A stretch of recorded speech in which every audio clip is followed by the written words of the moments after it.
Auburn Addicts, yeah. Sunday evening clock hit 6, hey. DC Wolf grab a mic, spit them Auburn tricks. War Eagle chant, echo through the mix. On that YouTube channel about sports, get your fix. Huddle up, game day replays. Highlights on deck, watch them Tigers amaze. From the field to the court, stories that blaze. DC Wolf's got the scoop, so tune in, press play. Auburn Addicts, every move, every play. DC Wolf got the news, best believe what he say. Sunday evening 6, catch a live display. War Eagle in the house, show him the way. Recaps and stats, breakdown so neat. From the fans in the stands to the players in cleats. Orange and blue, we never face defeat. Sunday night swag can't be beat. Easy Wolf, he the GOAT, no debate. All the big plays, he annotate. All the big plays, he annotate. From line to line, it's Auburn State. Got the interviews, got the insider's view. When it's Sunday at 6, Wolf gon' come through for the fans and the fam. It's a Bama cool. Smashing that subscribe, Wolf's crew rule.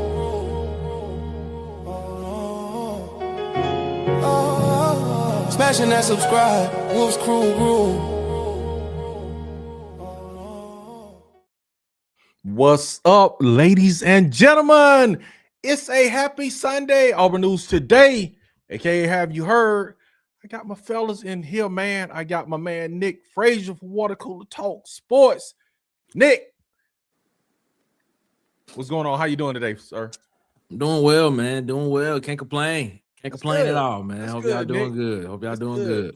Got my man Bubba from Bubba and the Old Man Auburn Sports Talk. Bubba, what's going on? Salute to you, sir. How are you doing today?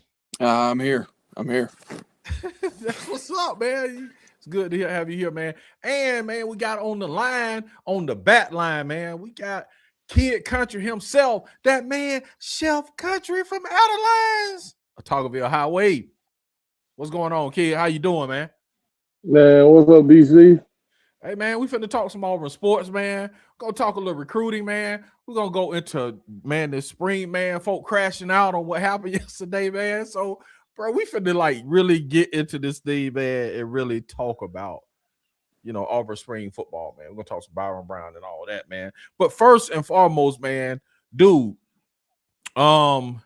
basketball. Did y'all know we had two 7-footers that we had committed? I think we talked about one last week, man. We got two 7-footers committed, man. We're going from a small front court to a, you know what I'm saying? Got two 7-footers. We got Bucky Aboye from Santa Clara. He's a center, 7-footer. Our Narcisse Nagoy, he's an international player. He's a center, man. So we going big, bro. You know what I'm saying? This is going totally from what I guess Bruce Pearl, what he's been doing in last few years, man. So what y'all think about that, man? Is that an up or down for y'all, man? Y'all glad we, you know what I'm saying?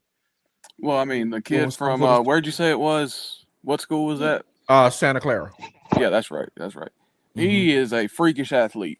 He's really thin, but he is insanely athletic. So that's good to see.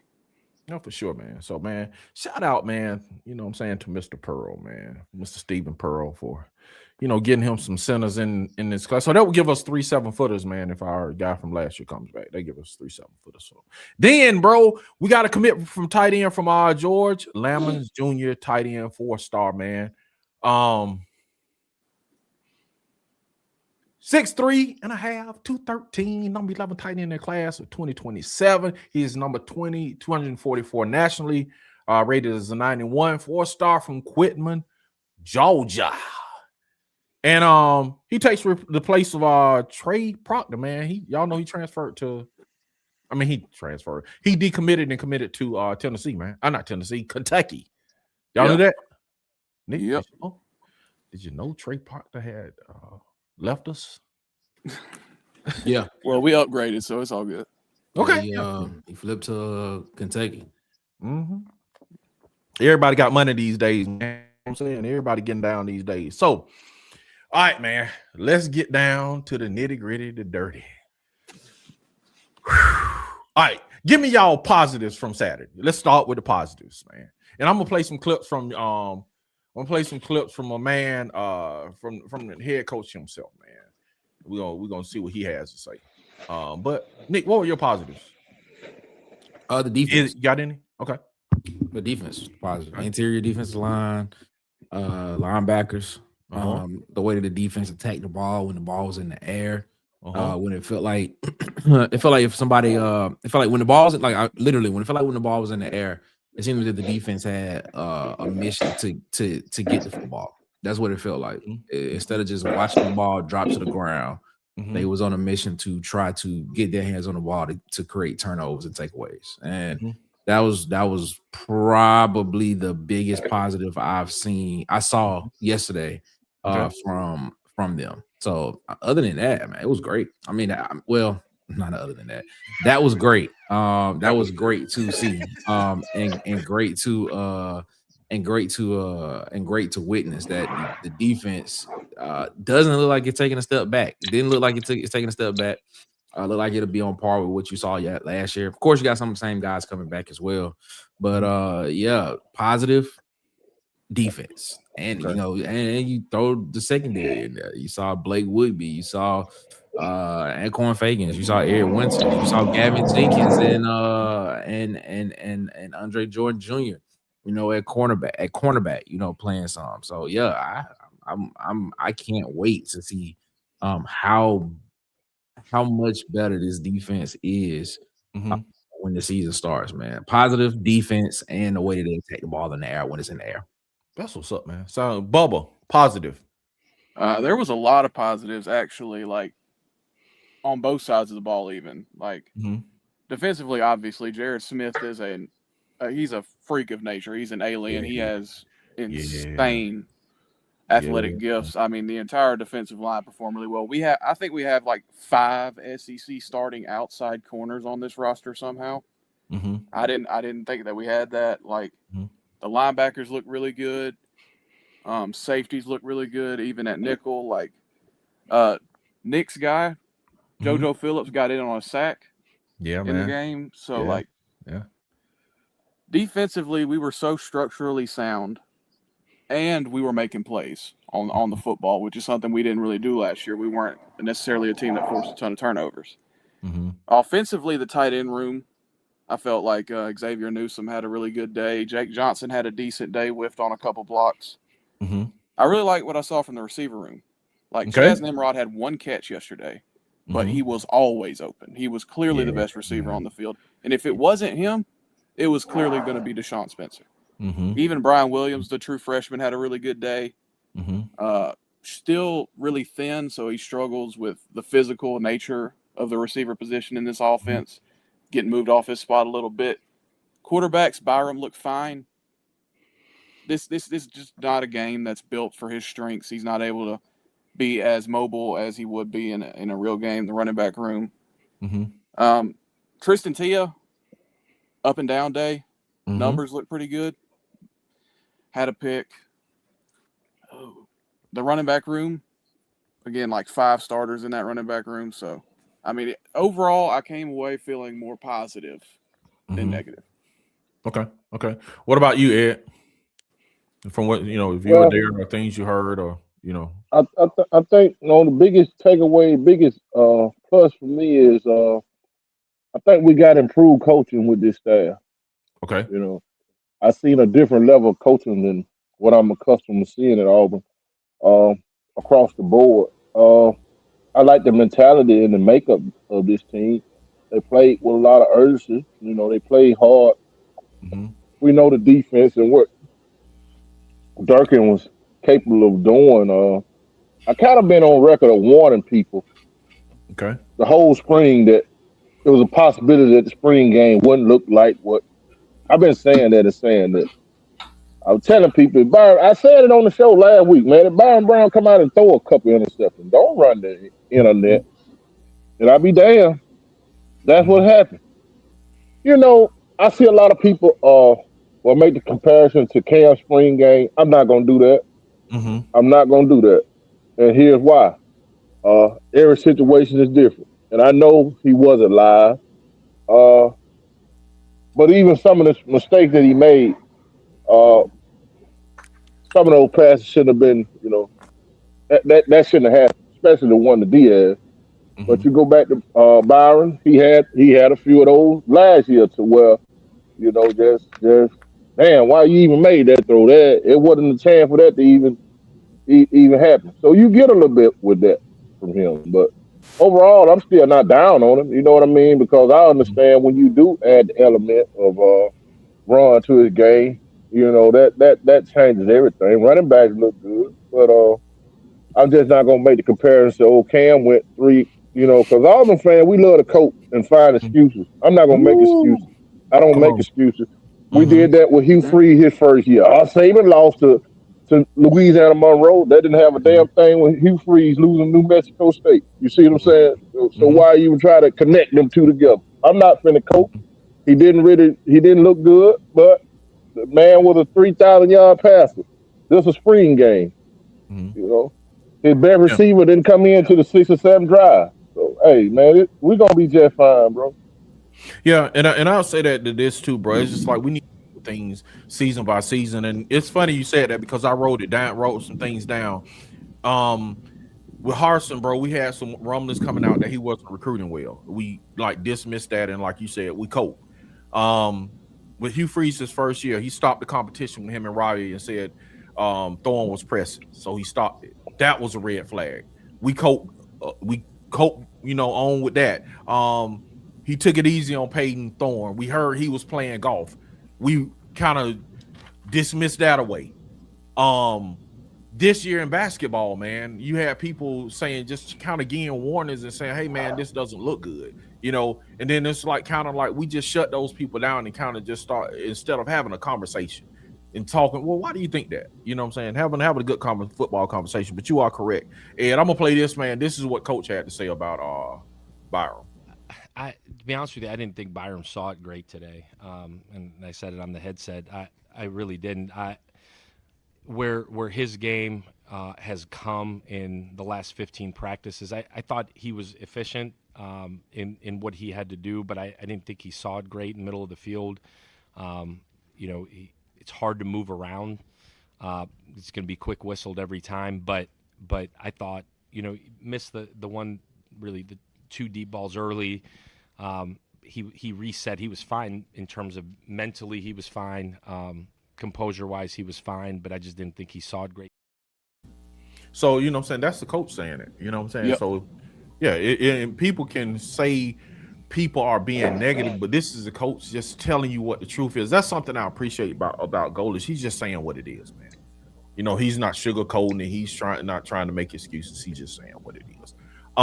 Tez, what about you, bro? What positive did you take out of A-Day? But I didn't get a chance to go, so okay. Didn't miss much. Well, that's probably the positive I take. It's like everybody that I see talking about A-Day and everybody that was in attendance kind of has this business trip type feel to it. Like, and I love that part of it. Like, it seems like, from me not being there, I'm not sure, but it seems like it was a well operated event. Like everybody was in place. All the position groups looked fine. Like, but I didn't hear a lot of execution errors. I heard about plays being made from either side where you get 2 interceptions. One of them was, a great play from Jared Smith. From Byron Brown, you got, some mishaps here, there, but there was plays being made on the other end of that. So it's like, I can't, from that, that's what I expect from a spring game, from 2 teams that have been playing against each other for like 6 weeks now. So yeah, like I'm encouraged by that. Like, I'm encouraged that nobody came on here and said like, man, I don't know what we're going to do about offensive line. We ain't got to that yet, though. We just haven't got to it yet. No, yeah. But I'm just saying, we're on the positive side. We're on the positive side. I don't hear a lot of that on the internet. Just like a lot of people saying, "Oh man, offensive line looks horrible." Like that would worry. Just haven't got to that part yet. Well, Tez, that's just because you're not in the group chat. Yeah. Okay. All right, man. I'm gonna play these couple two, and we're gonna get to some chats. Bring the chat in this thing, man. I think this was kind of telling too. Listen, but we didn't specifically hold anybody out. We tried to go almost 3 quarters of truly what we felt like were 1s and 2s, and then we tried to get everybody else in. I think we played just about everybody. Yes, that was kind of interesting to me that he said, man, out of this whole thing that they played true 1s and 2s. They not trying to do like, yeah, we had the 3s and 4s and not letting their people know the depth chart.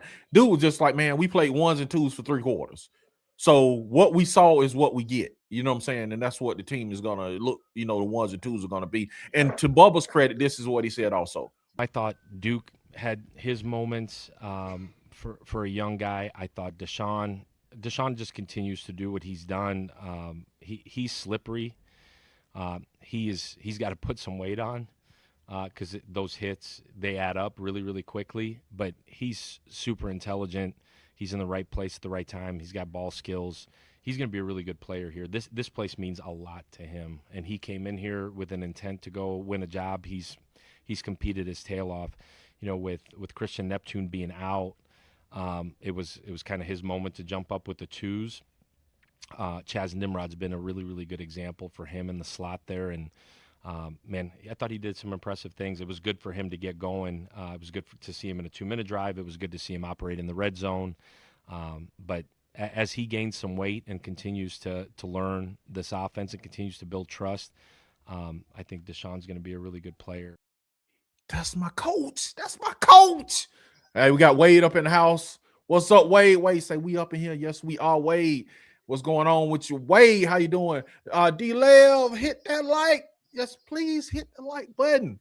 Bubba said hit the like button too, man. And the insiders in here, man. We're gonna drop the phone line in a minute because I want to get some of you guys take if you went there A-Day, what you heard, man. I want to hear from the chat, man. See what y'all talking about. Wade says the best intro song in the business. Thank you, man. Appreciate it. Susan Scales, what's up, Susan? How you doing today? Man, Courtney Miller, what's going on? War Eagle to you. CJ, did you go to the game, CJ? What's going on? How you doing? The Rooster Mac. How you doing, Rooster?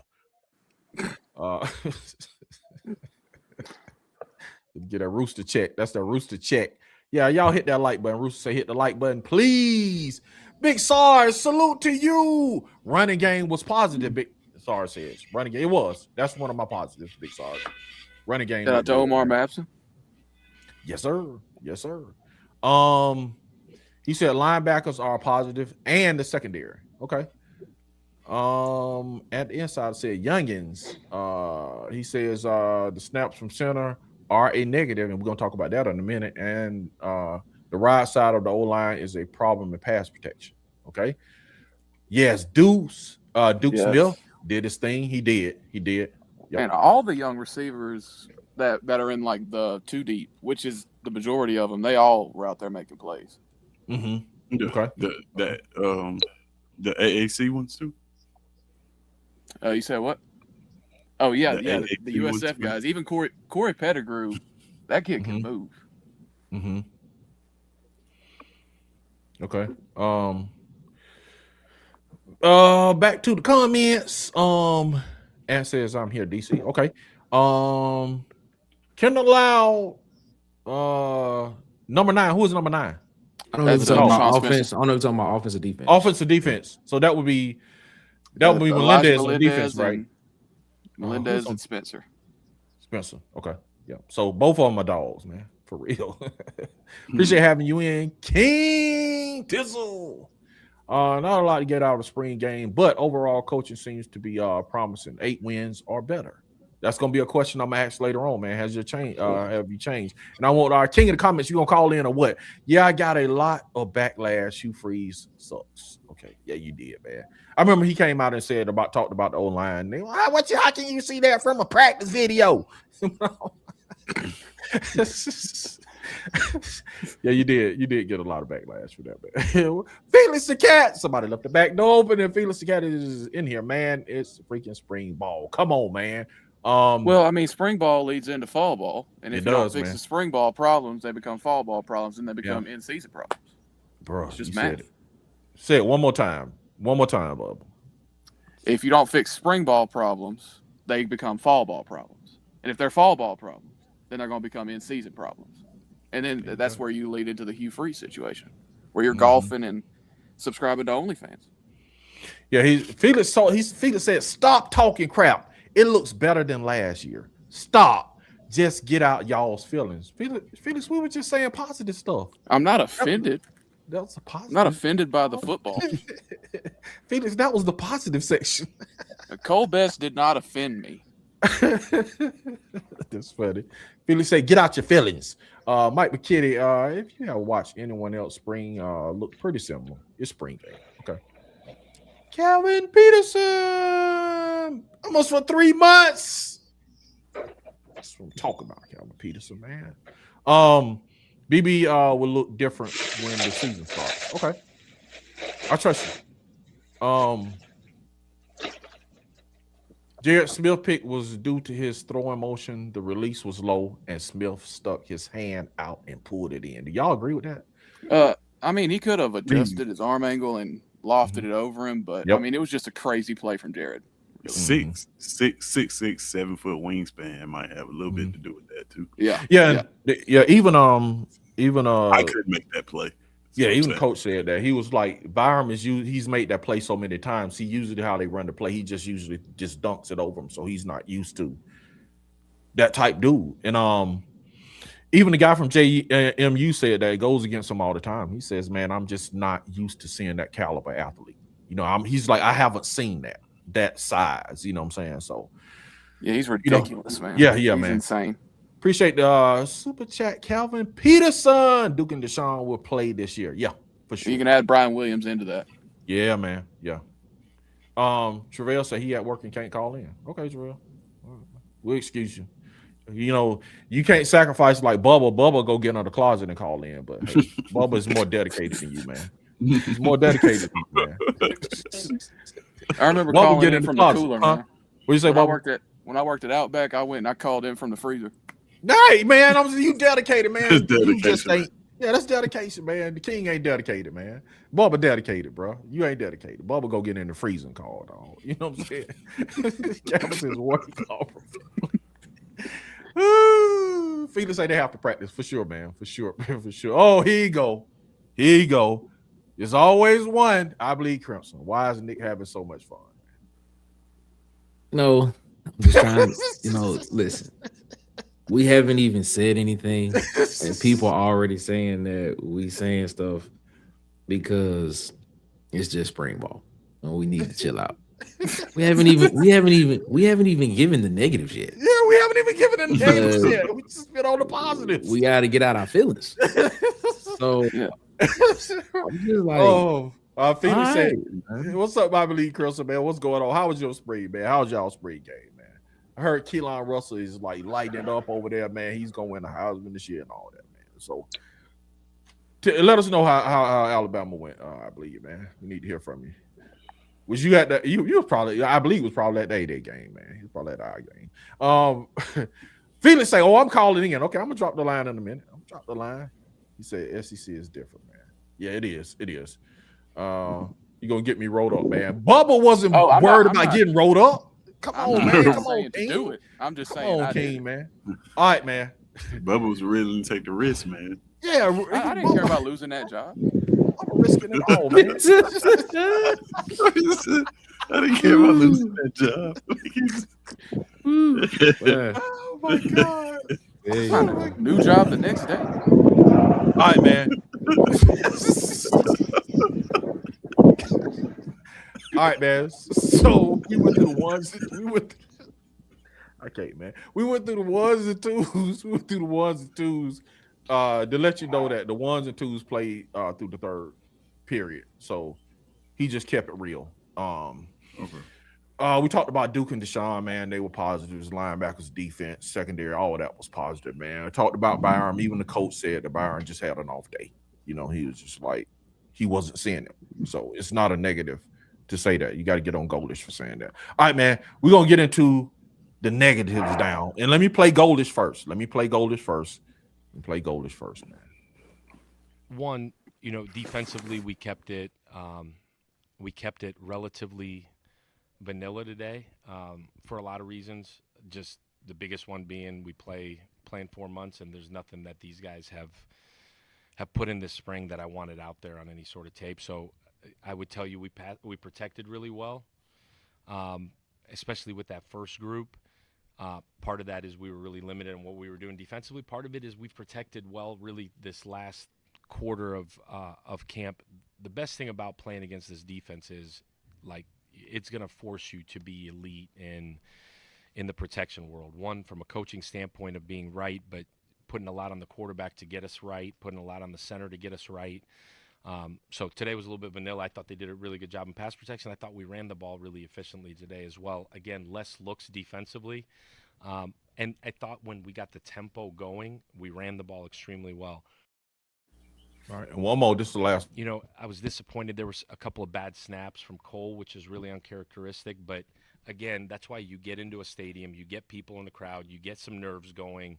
Like, that's what he needs. And as good as Cole has been the last couple of years, like, there's 3 snaps today that one was rolling around next to me, and Byram is launching to the left, to the right to get these balls. Like, that's completely unacceptable. But big picture, I thought Joe Simmons had a really, really consistent spring. He needed that. Cole Skinner's had his moments up and down. You know, this tackle spot with Stanton being out and then Wilson Zaire being out. Man, we kind of moved guys around. But you saw a couple of freshmen in there. Those guys have grown. I think that group, man, from day 1 to day 15, that's why I made that comment a few weeks ago, like, defensively, bring it. Like, keep bringing it, because if this is going to be the hardest from a look standpoint, from a pressure standpoint, that these guys are going to see all year, then we're going to set ourselves up for success. That's my coach. That's my coach, baby. But yeah, it's even he's talking about, man, they got work to do on the offensive line. You know what I'm saying? He was just like, dude, that wasn't even a defense. He was like, that was just vanilla stuff. You feel what I'm saying? So even the coach is saying they got work to do, man. So having said that the coach said it first.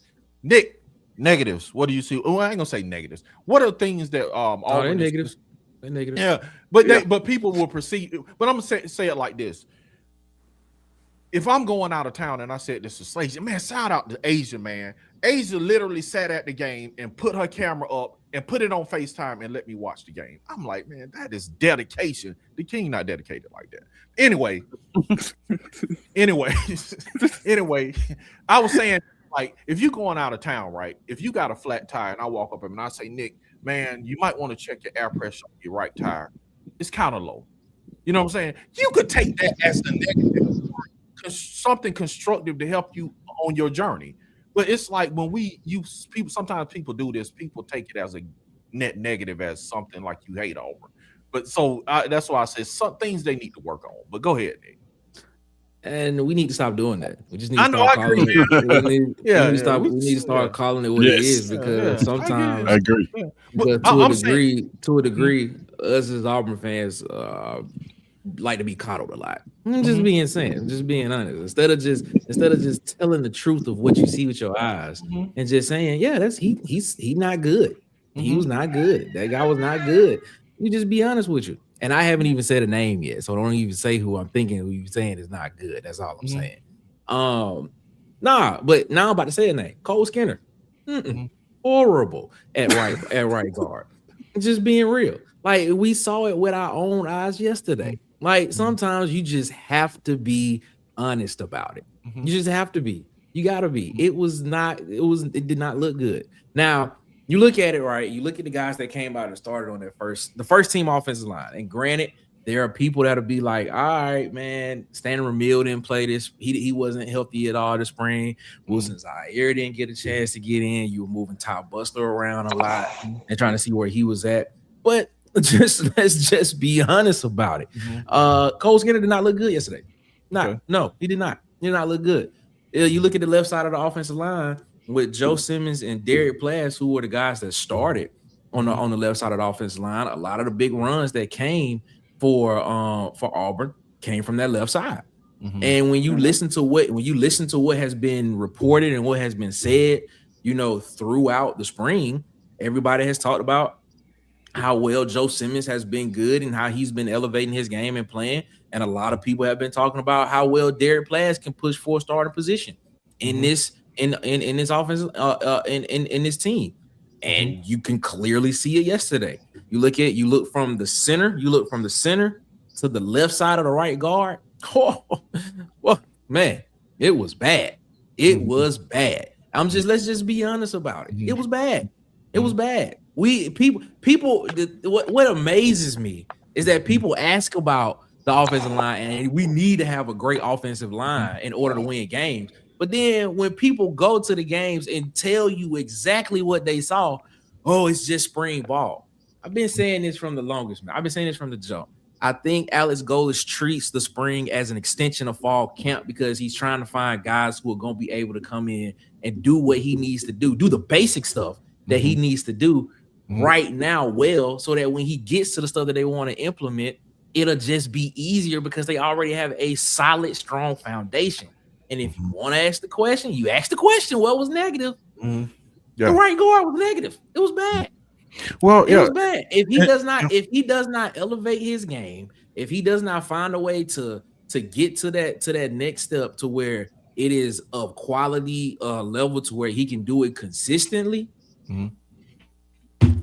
people gonna be looking at it during the season and being like, man, that dude sucked, or that dude just didn't do good, or they need to do something, or you're gonna be wanting to get rid of the offensive line coach.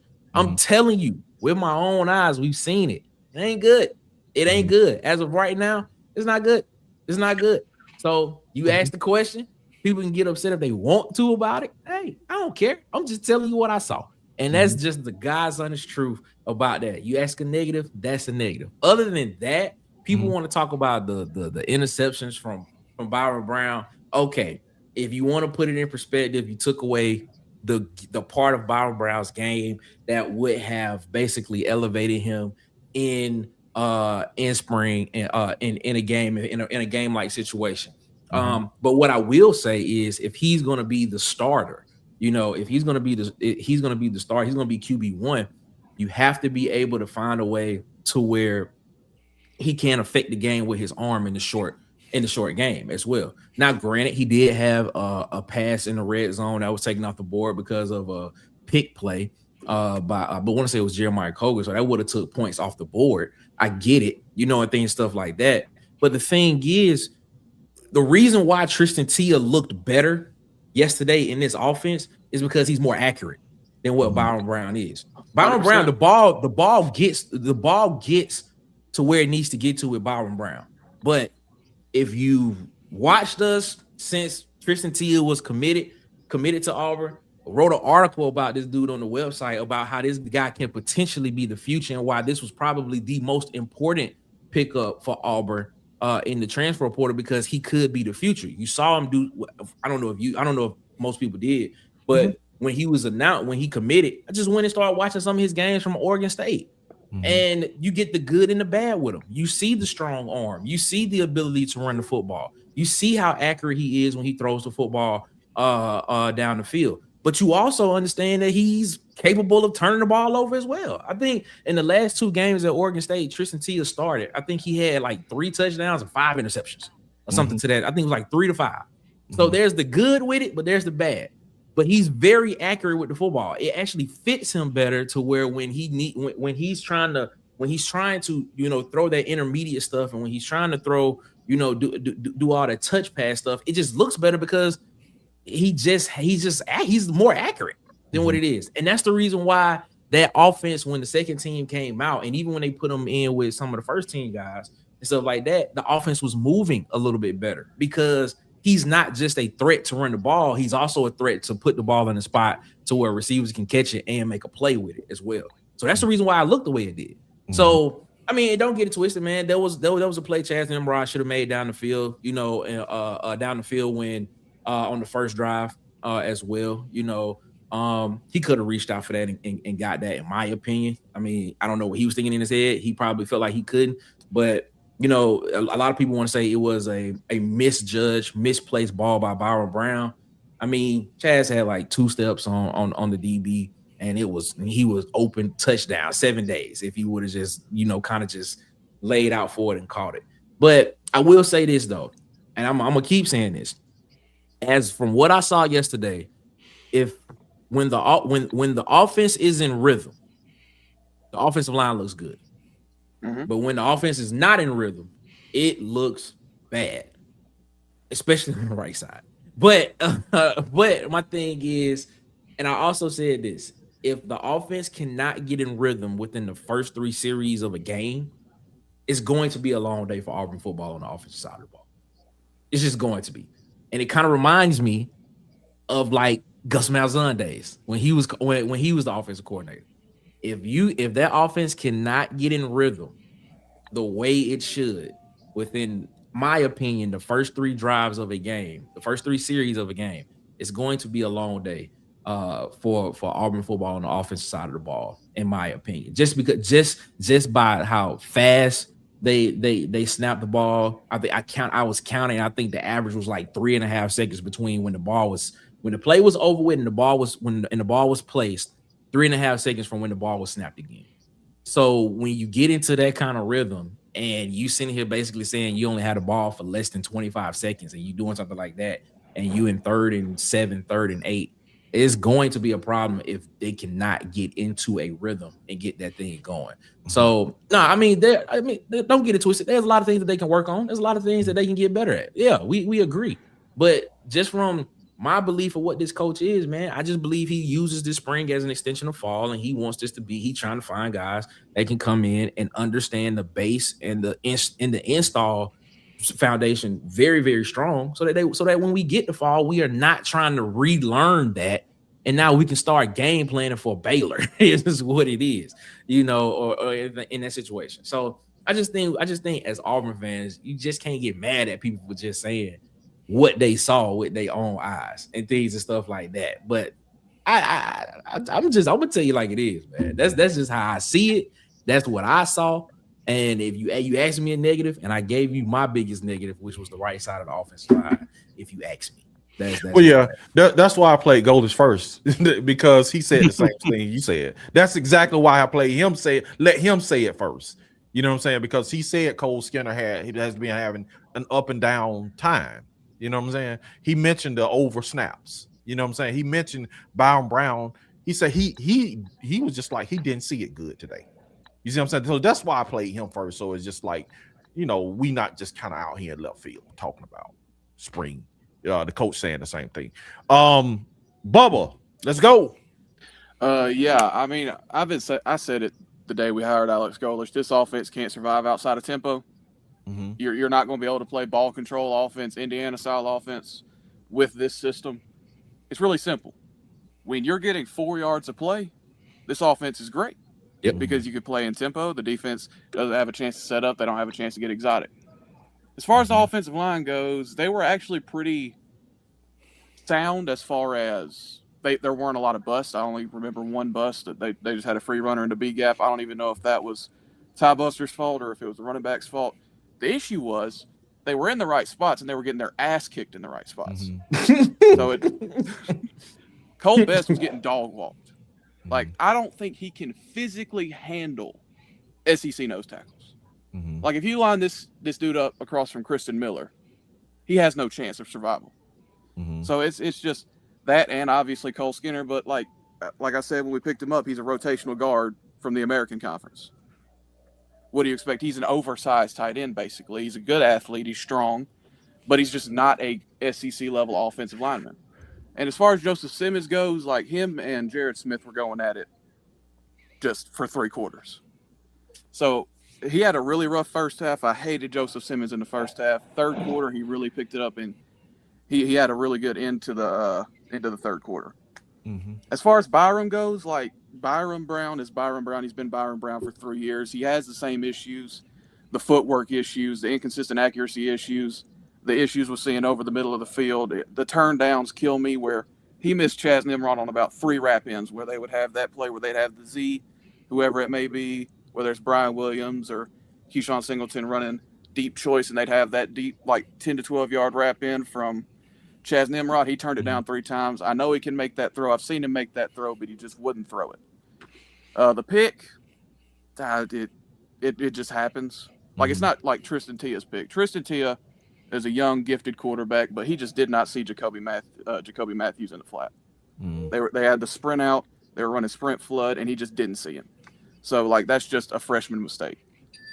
But Byron Brown is great when you're able to go tempo, where he doesn't have to think the game as much, and he's not having to go 1 to 2 to 3. So I think once we get into the season where where we're able to consistently have the games where we're playing through tempo, you see it with this offense. Every team that runs this offense, they have games where they score 50. They have games where they score 12. Yep. It's just, you just have to deal with it. Defensively, there were legitimately no negatives. I didn't see there. I mean, there were a couple tackling situations, but just Omar Mapson's hard to get on the ground. I mean, he's small and he's strong. So yeah, I mean, that's really all I got. It's everything I expected going into it. I'm gonna say this. Actually, I don't want people to think that we just beating down on Byron Brown, because Byron Brown's gonna be special. You know, because the part of his game that is special is really special when he's live. Top 1% athlete. That's what I'm saying. So when he has the opportunity to run the football and be able to pull it down and run, it's going to be, people gonna look at it and just be like, oh man, that guy right there is amazing. You know what I'm saying? But I just want to, the reason why I said what I said is because Tia was more than likely going to look better yesterday because of just the fact that he was just a little bit more accurate, you know, in the intermediate game than anything, and stuff of that nature. But there was one. He actually threw 3 interceptions, but the second one, the actual second one that he threw, was intercepted by Blake Woodby, but it was overturned because of a penalty of the defensive side of the ball. Should not have thrown that ball into double coverage. Should not have thrown that ball in double coverage down the seam to a tight end. Because the tight end had 2 guys on him. Blake Woodby was one of them. And literally, when I tell you, when I literally saw Blake Woodby just go up and just take the ball away from the tight end, and that ball should not have been thrown in that situation. When you're there in person and you see it, you be like, you can't make that decision in a game, because in this environment, it doesn't matter. But if it's the fourth quarter and you got 6 minutes left on the clock, and you got an opportunity to go down and put a touchdown on the board to beat LSU at home, and you throw that ball in a double coverage, and it's an interception, that's not promising. So yeah, you just have to be there to see it. Just that decision alone, you're just looking at like, why would you throw that? And then the second pick that actually counted to his stats, he just threw the ball straight to the dude that was just sitting there in like open coverage. And I'm just like, come on, man, we got that part. You just got to get better, and you just got to look at it better and see it better. So that's my thought process. And what the important thing, and me and Asia was talking about this earlier. The important thing about like these kind of like positives and negatives you take away from spring practice is, do they carry over, like Bubba said, into the fall? Do they carry over to the first game? I remember Hugh Freeze last year saying, "Oh, we're having problems with the one-on-ones. We're not holding up, with one-on-ones." He said that before the first game, but it's like it seems like there was no correction as far as personnel or scheme to correct it. So with the things you're saying, I'll just kind of keep that in my back pocket and then wait till fall, and then the game starts to see if they're corrected. So that's the biggest issue is Alex Golesh, his correction process. And I get to the season and this is corrected. I'm like, man, this is great, man. We got a bright future. You know what I'm saying? So, Tez, what about yourself, man? Anything negative you heard? No, I mean, I don't know if I would even call them negatives, just because everything I heard is just like all football stuff. Like, right. I didn't hear, like, it's not like, people watch this offense operate and then got from it that, oh, these guys don't know what the hell they're doing out there. Right? Like, it's been said under previous coaches. Like, I don't know, man. The way I've heard people talk about the defense and the way that I've heard people talk about the offense, it sounds like a football team that got better. Right? It at least looks like a better football team. Of course, negatives are the offensive line, like Nick alluded to, on the right side of the offensive line. But then again, I don't even know if that's going to be the right side of the offensive line. You know, Cole Skinner may not even play. Has he been the best option through? Like, I don't know what the plan is there for them. So it's 20 dudes in the offensive line room, and if you're telling me you got 3 positions solidified, you have to find 2 out of 17 more guys. You know, it may be some more options in there. That's the one thing that we don't know about this coach is he willing to stick with bad play or not? We haven't coached here. You know, that's been more so an issue in the past, more so than evaluating, is that, man, coaches have gotten stubborn where they see there needs to be changes. This needs to look different, but we just keep doing the same thing.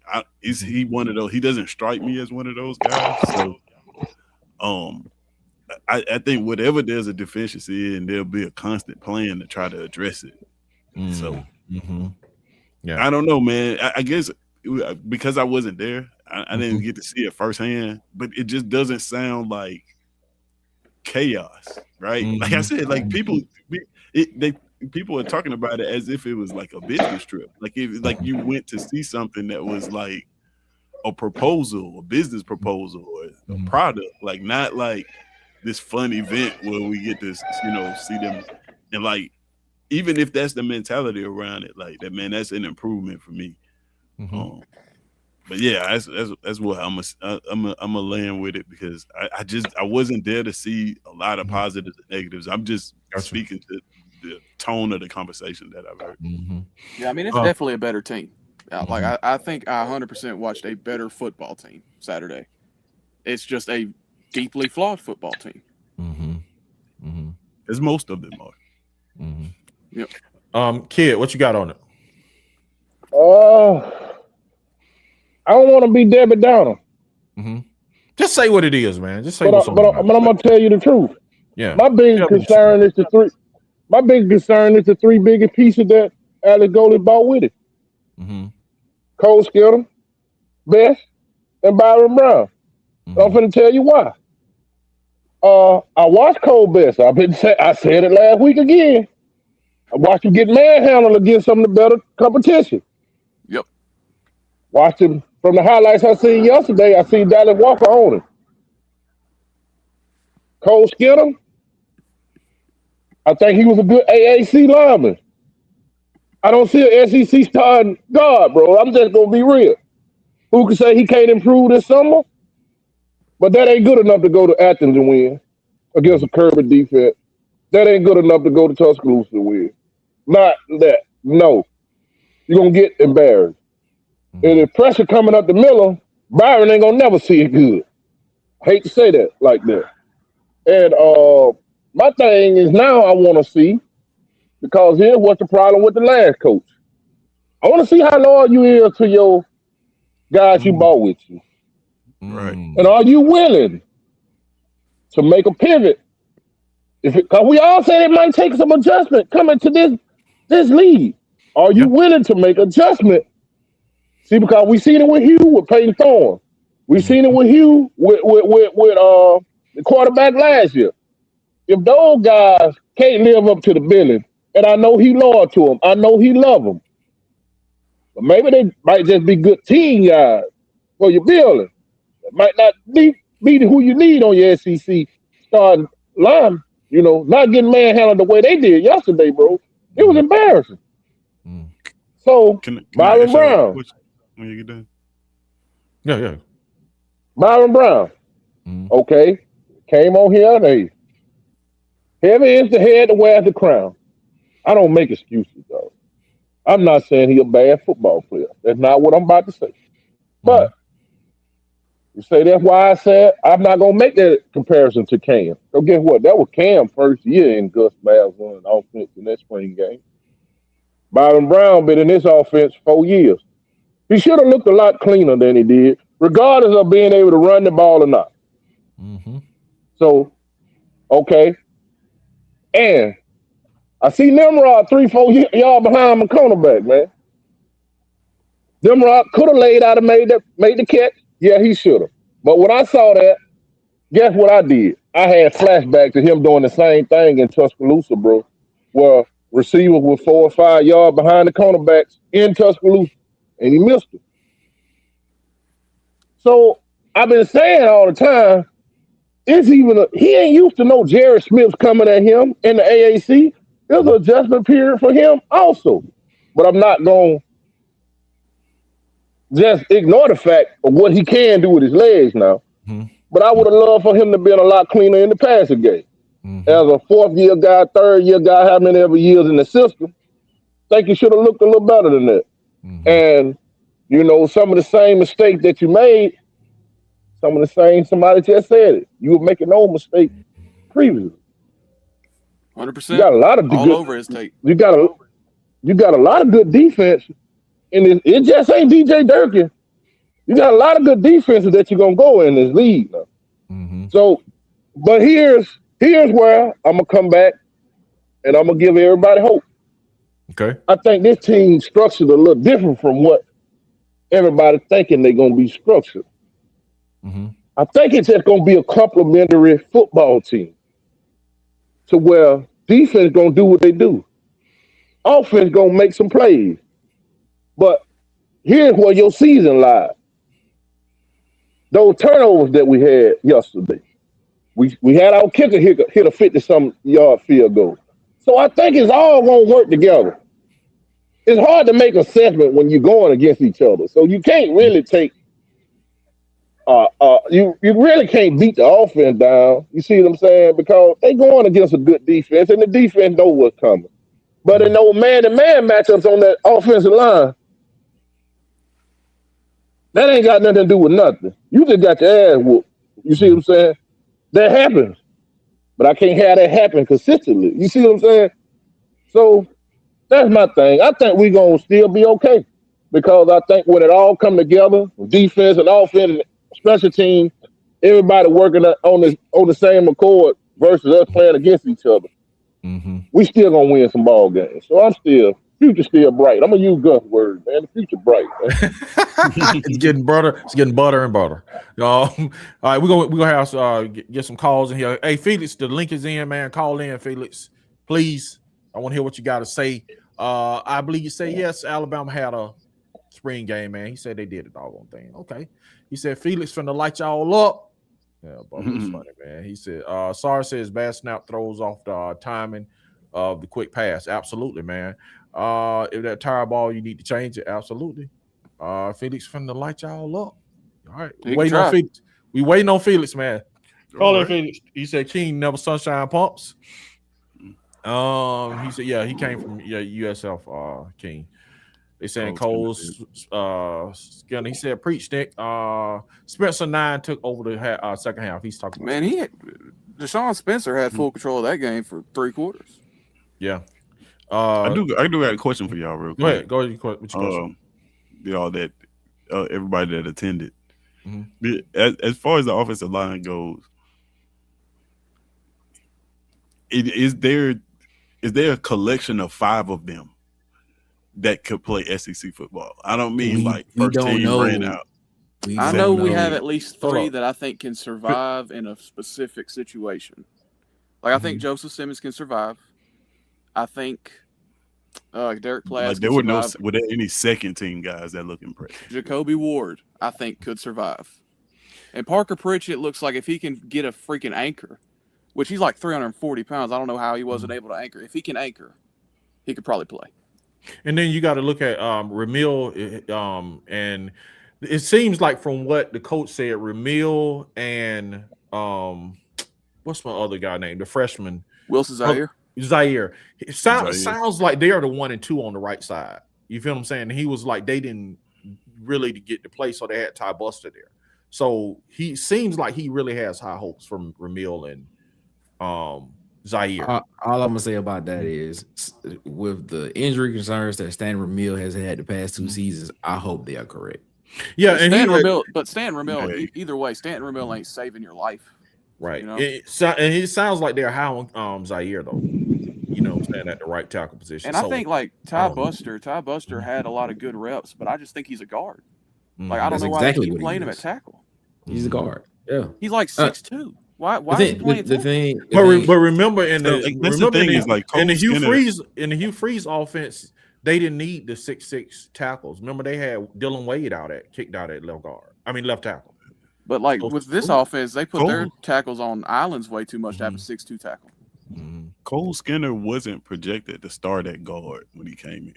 No, he wasn't, which is why it was surprising why he came out with those guys. Right. So him being on the field is like that's why I question, like, is it the best? That's the best guard that we have. We have no other. Maybe they was just trying to mix some up or something like that. I don't know. He said in the interview those were the ones and twos.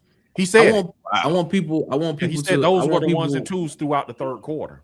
Yeah, he did say that. Those were his words. He said we tried to get most of the guys in the first, second, and third quarter that were going to be considered ones and twos. So I don't know in that situation if Cole Skinner is considered a 2 in that situation or if he's considered a 1. He's considered one of them. He is considered one. Yeah, he's considered a one. He didn't play like either. Yeah, in this system, that is true. But there's a guy, and I asked the question that I thought, like, what's going on with McManus? Like, where has Kenneth McManus been? The guy that's played, 700 plus snaps at Akron. He had some good reps in the fourth. He had some good reps in the fourth quarter. But you said it in the fourth quarter. Yeah, like why didn't they throw him in when Cole Skinner was getting his tail whipped for 3 quarters? That's all I'm asking. I mean, the question is, like, I think Joe Simmons is gonna be one hell of a guard in the SEC. I looked at him. I looked at some of his stuff from JMU and what he did in that Oregon game, and I thought he held his own. I thought he held his own pretty well, and so I never had really much questions about Joseph Simmons when he came to Auburn. And I saw some of what he did during the season when he was at JMU last year. Derek Plass, everybody has been raving about Derek Plass. You saw it yesterday because most of the time when a lot of big runs when they ran the football came from the left side of the offensive line, and the two guys that was on the left side of the offensive line was Joseph Simmons and Derek Plass. That's where a lot of those big runs came from. Jeremiah Cobb, really. I think Jeremiah Cobb had two biggest runs. Yeah, Davenport as well. He had a nice run as well too. But Todd Buster, I think everybody is raving about Todd Buster because I think a lot of people was saying could he be like the next Jeremiah Wright or something of that nature. Right. Just because, but he's a guard. And Todd Buster was at right tackle yesterday in that game. When he had been repping at left tackle for 3 quarters of the spring. That's exactly what was reported to us. He was repping at the left tackle spot. And things and stuff and things of that nature. I like Cole Skinner's name to me didn't really, you heard it, but it wasn't like this, like a name that was like kind of just like, I want people to understand that I think, and I've been saying this for the longest about the offensive line. I think the offensive line is they don't need to be people moves in this offense. I don't think they need to be people moves, but they got to be better than what Cole Skinner showed yesterday. I'll tell you that. You got to be better than that. In my opinion, I don't know, man. I don't know. I just look at it and I'm just asking the question. I'm just asking the question of if he is a 1 or a 2, like what is the premium that you putting on a Stan Ramil and a Wilson Zaire? If he's like does he just was he a 1 or a 2 based on who was available to play yesterday, or is he a 1 or a 2 based off of what you saw all spring? Bro, I didn't hear no injuries at the guards. I didn't hear no injuries at the guard. He talked about the injuries at the tackle position. He did talk about injuries at he didn't talk about. But then when we did the projections, that's the case I was making is that for Cole Skinner is that a lot of these USF players, they're fluent in the system already. So it's gonna take some of these guys that are coming in new because they're so efficient and been in the system so long, dude. It's gonna take some of these guys time if they're gonna overtake them. It's gonna take them time to overtake them, in my opinion. That's why I said when they walk on the field, I feel Skinner would be the starting guard. Yeah, I just. We about to bring on Felix in a few minutes, y'all. We about to bring y'all on. Go ahead. We didn't even. I remember we did an episode. Like I think Cole Skinner was a borderline 3. Like he is not one of the players that when people were saying like we got players coming on this offense from USF was one of the players that people were factoring in to be like a one. I Right? said it during the show when spring Cole practice Betts started, maybe, but the I center, said they will like, be starting when spring practice starts. But you were saying they would be starting just because of their familiarity. Yeah, that's what I'm saying. I'm talking about him. I'm not talking about nobody else but him. Cole Skinner. Yeah. On the offensive line, Cole Skinner was not a person that I looked at and was like, oh, this dude's gonna start. For one, I'm high on Jacoby Ward. I thought Jacoby Ward should be one of the starting guards. And he might be, dude. He might be. And I think the fact that they are, injuries at tackle, because like you said, Ty Buster's a guard, so he's probably moonlighting at tackle because of injuries. You know, in a perfect world, they probably would want to play him at guard. That's why I asked the question, is like, is it 5 of them? Like, I know there's 2 that you guys said are play well. And then I don't think Cole Best is optional right now, unless, they want to go Kale Ellis or something like that. So we just pencil him in. So you're looking for 2 bodies, a right guard and a right tackle. There aren't 2 with the 2s that you saw that you think could be serviceable in the SEC. Man, all I'm saying is, you know what I'm saying? Like, here's the thing, bro. Like, I think if you were to go out right now, here's my personal opinion. If you were to go out right now and say you had to play a game, I would not have a problem with who they had on the left side of the offensive line. I have no problems with those 2 guys. From the center to the left side of the offensive line, I think they did well. I think they did well. Above average. I'm not gonna say it was elite, but they did well. They survived.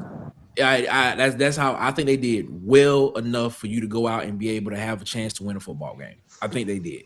And you mix that in with what Byron Brown can do with his legs and things and stuff of that nature, that gives you another added advantage as well.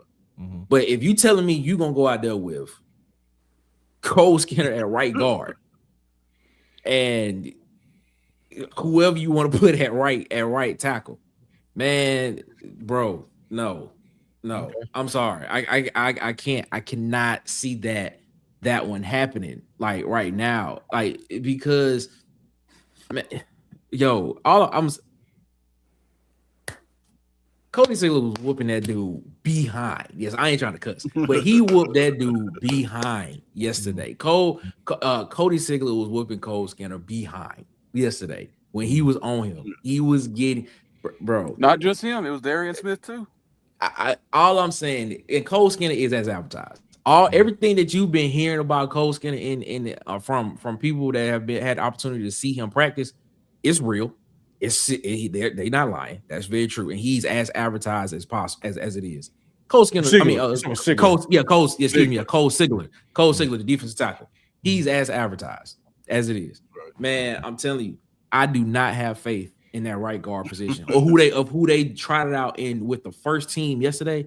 I have no faith right now that right guard spot can come out and be and make it through a 4 or 5 week schedule, especially when you talking about going on the road in October. I have no faith in it right now.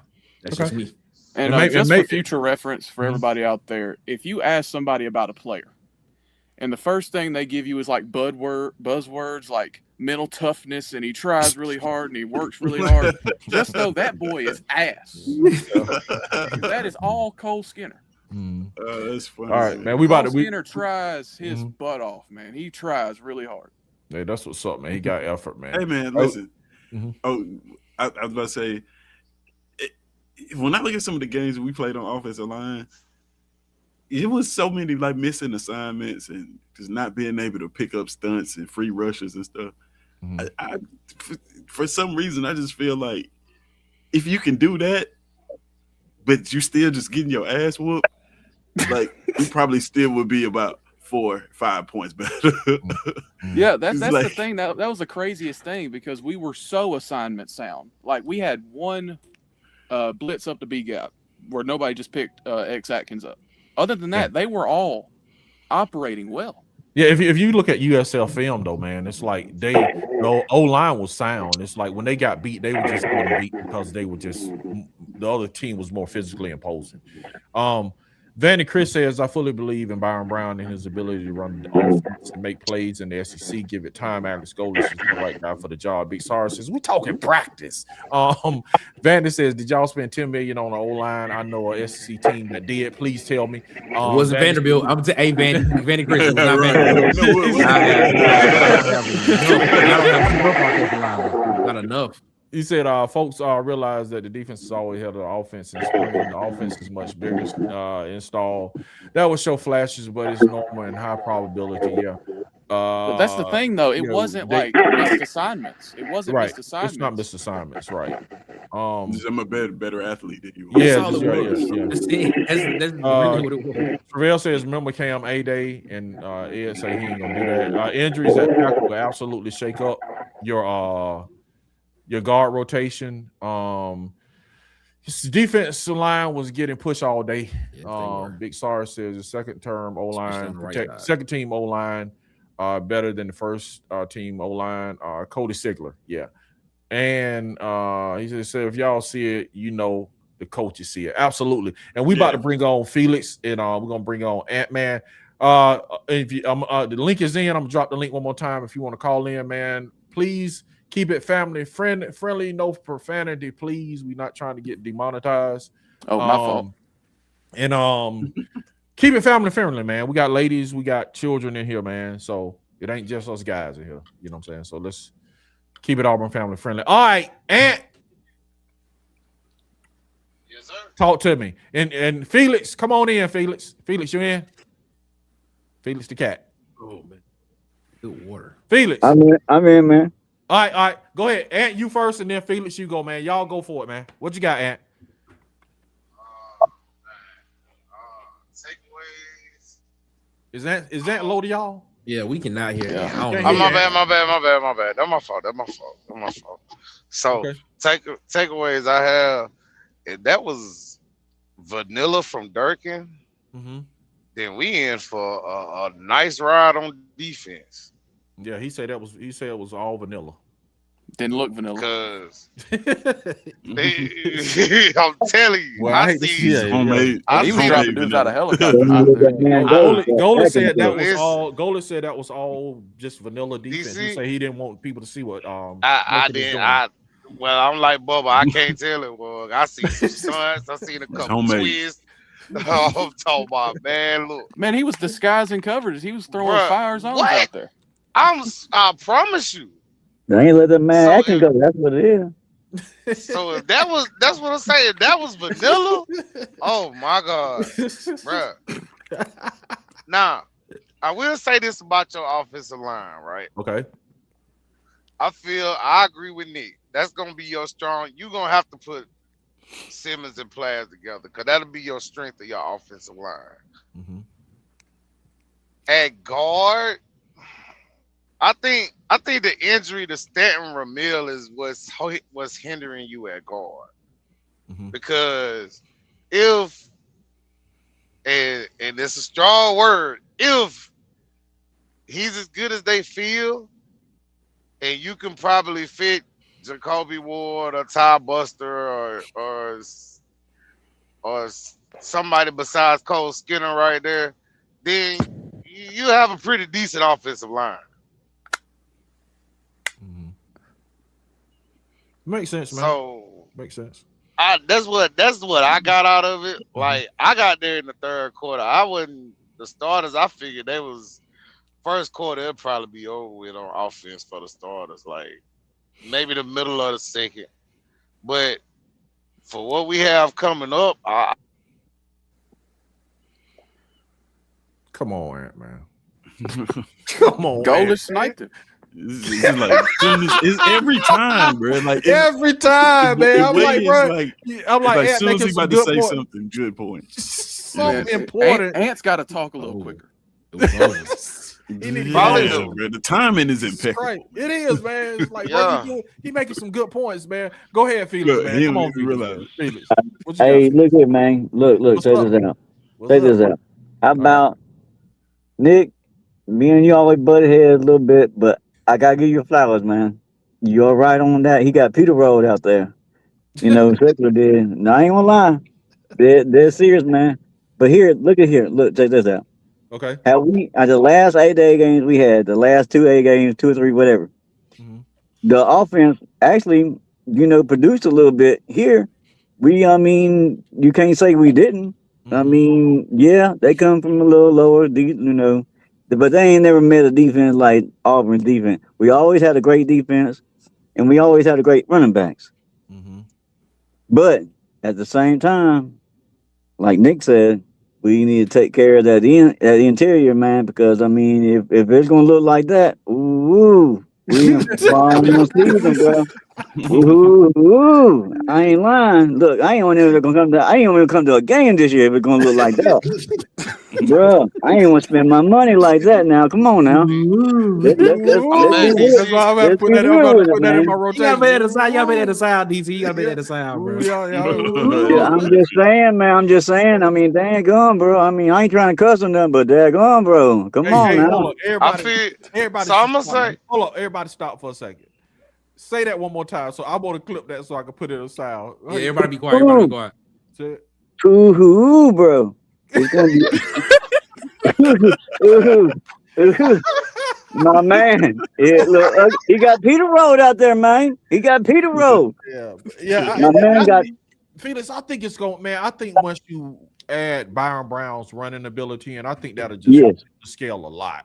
You know what I'm saying? Because we do have to be fair and say he didn't get to like use what his eliteness is about to his running game. So we didn't have Sly out there either, though. We got some man down. We man down, a couple of men down, though, man. I mean, be real. I mean, and then like the defense, like they were talking about earlier, that vanilla look. Atkins, but then he would Dirk had him on a leash, bro. He wasn't gonna let him go do a boy like he wanted to do, old boy. He wanted to do old boy real good, like how he do it. He just comes in and just bust that quarterback in the mouth. Yeah. So then, you know what I mean? Then Golish did say that. He said maybe the protection was that good because they were. Come on now, Durkin would have put that thing on him, man. You know that. He would let that dog go. He would. Hey, that Nick, man, I'm dead serious, man. I'm giving you a flower to you, bro. You on top of that, bro. You dead serious. My dog, Felix, man. That's my dog. I feel like. What you got, man? I feel like you ain't gonna see. I feel like Sigler probably gonna be the best D tackle. Like, I don't think it'd probably be nobody as good as him in the SEC, man. Y'all just don't realize how good he is. Let's not. I gotta see it, bro. I gotta see it. Hold up. I'm sorry. I gotta see that. There's a Show kid me, bro. I'm from Alabama, not Missouri, bro. There's a kid named Eccles at Ole Miss. He's different. He is different, man. Yes. I watched the Georgia Ole Miss game last night. Bro, you are right. Let's be real. Cody Sigler is good. He's good. Come on, man. Don't give him don't do him like that, dog. He ain't booty, man. No. Cody Sigler is good. Yeah, he's really that good. We ain't talking about Skinner. We talking about Cody Sigler. Cody Sigler is good. Cody Sigler is good.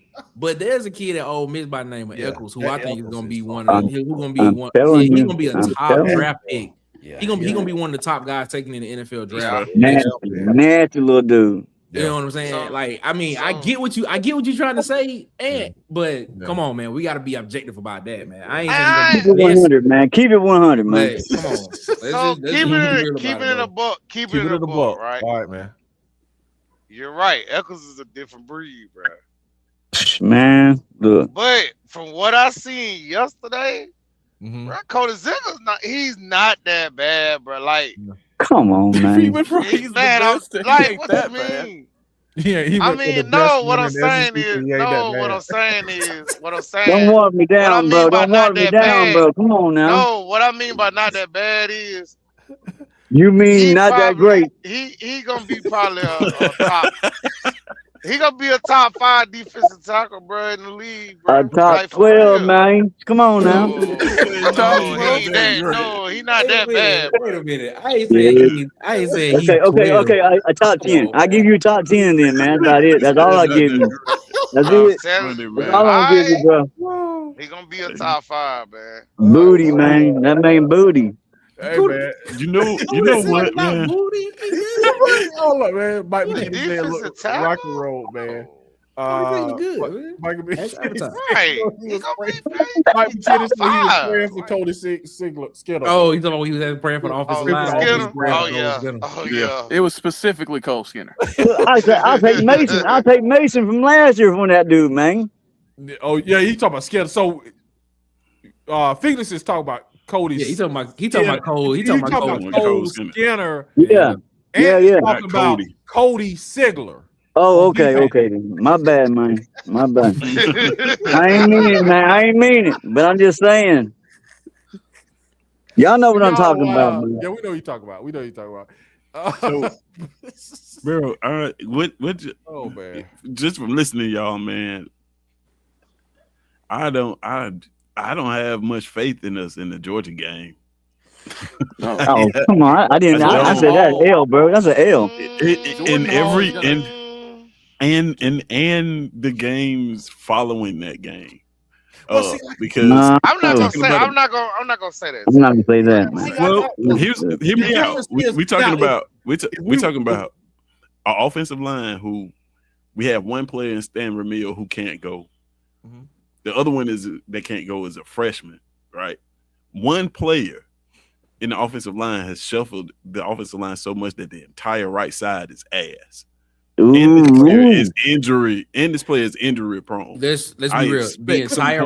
The entire right side is not booty.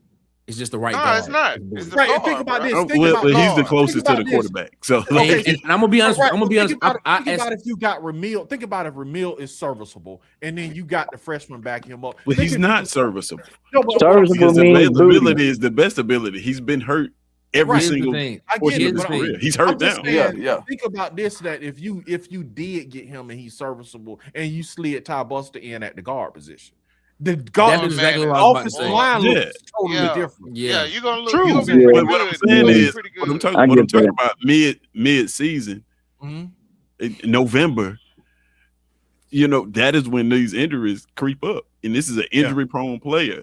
We're looking at what our offensive line is going to look like in the case of Stan Ramil getting hurt. And he's injury-prone. You know, But to your point, Tiz, And then we're saying that our quarterback does not look good. There were other guys that could have come out that we think would have been better than the guy that was at right guard yesterday. Yeah. That's all I'm saying. Wait. But that's Like, that's why the question I asked so- in the beginning. That's why I was trying to. I don't see. We can't answer that question because we're not in Alex Golders or Joel Gordon head. We can't or Tyler. We're not in those meeting rooms. So all we can do is speculate. No, I'm just talking about from what you we saw. see. Yeah, that's what I'm saying. So what I'm saying is from what I saw that Ty Buster is probably better at right guard. Is what I'm saying. Right. He's probably better don't at have right a guard. tackle. From the guys that played, Ty Buster was probably better. Probably would have been a better option at right guard than Cole Skinner. Is what I'm saying. Because man, I look at it and I look at it and I say this, man. I look at it and I say this, that you had McManus who played a lot of snaps. You had Parker Pritchard who did pretty good yesterday as well. Right. Who could have you could have had the opportunity of seeing. I'm actually in agreement with what DC said because I think that he's in there just because of his familiarity with the offense and with the system is what it is. Do I think Cole Skinner starts? Maybe he does. No. Maybe he does not. No. You know what I'm saying? No. Well, Here's the thing. I just feel like McManus could have been a better option, and Jacoby Ward. Jacoby Ward could have been a better option. With the way it was with the way it was constructed yesterday, I think that somebody else could have been a better option than just saying that this guy has familiarity with the offensive system that they ran, and actually could have seen what they would have done, and what they could have done. Because you can't tell me from 14 practices before that you saw what we saw and was like, yeah, he the best option. You can't sit here and tell me that. Well, that's what I'm saying. That's why I was asking. Like, out of 20 guys, are there 5 that you think you could put together and make a serviceable offensive line?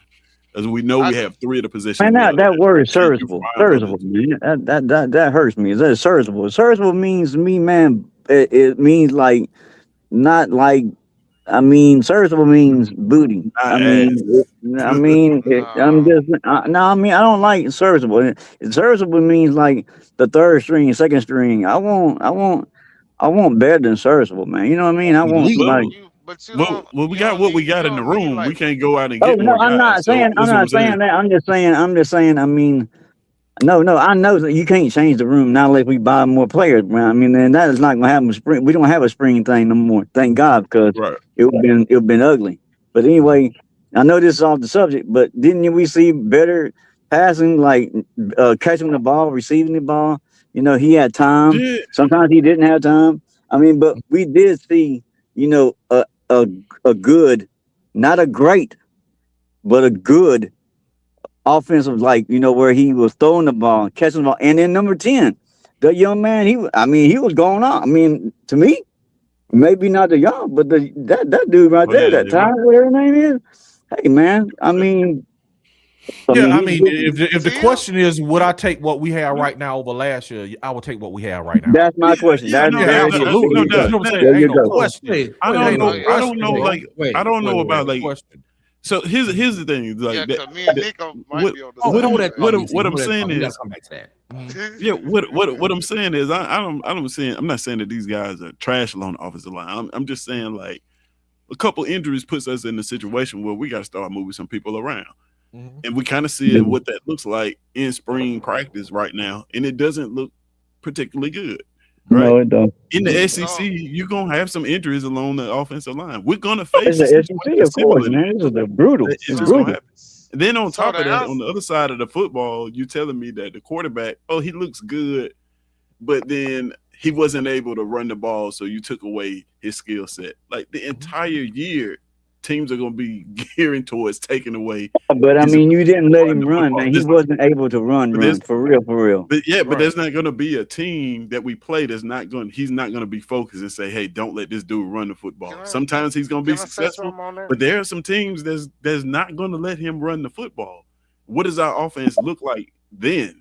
You know what I mean? This is why I encourage people to watch the Miami game before this. There's the game that USF lost. Well, all those things happen. To your point is, I want to, okay, of what was reported, because a lot of people didn't go to the game, so you just going off of base what a stat said, what a stat card said, right? True. The miss down the field to Chaz Nimrod should have been a touchdown. It was not a bad ball. It was actually about, like, when I saw it in person, I was like, oh man, he got to make that throw. But when I saw it on replay, I was like, he did make the throw. The receiver just didn't make it. Just did not. In my opinion, he didn't do everything he could to make that catch. In my opinion. All right. So who do you put the blame on in that situation? Okay. Byron Brown had a rushing touchdown in the game that was blown dead because they blew it dead at like the 2-yard line because of the fact that they got close to him. Yes, he threw a touchdown to Chaz Nimrod in the red zone, but there was a penalty called because of a pick by, I want to say it was Koger, and it got pushed back 10 yards.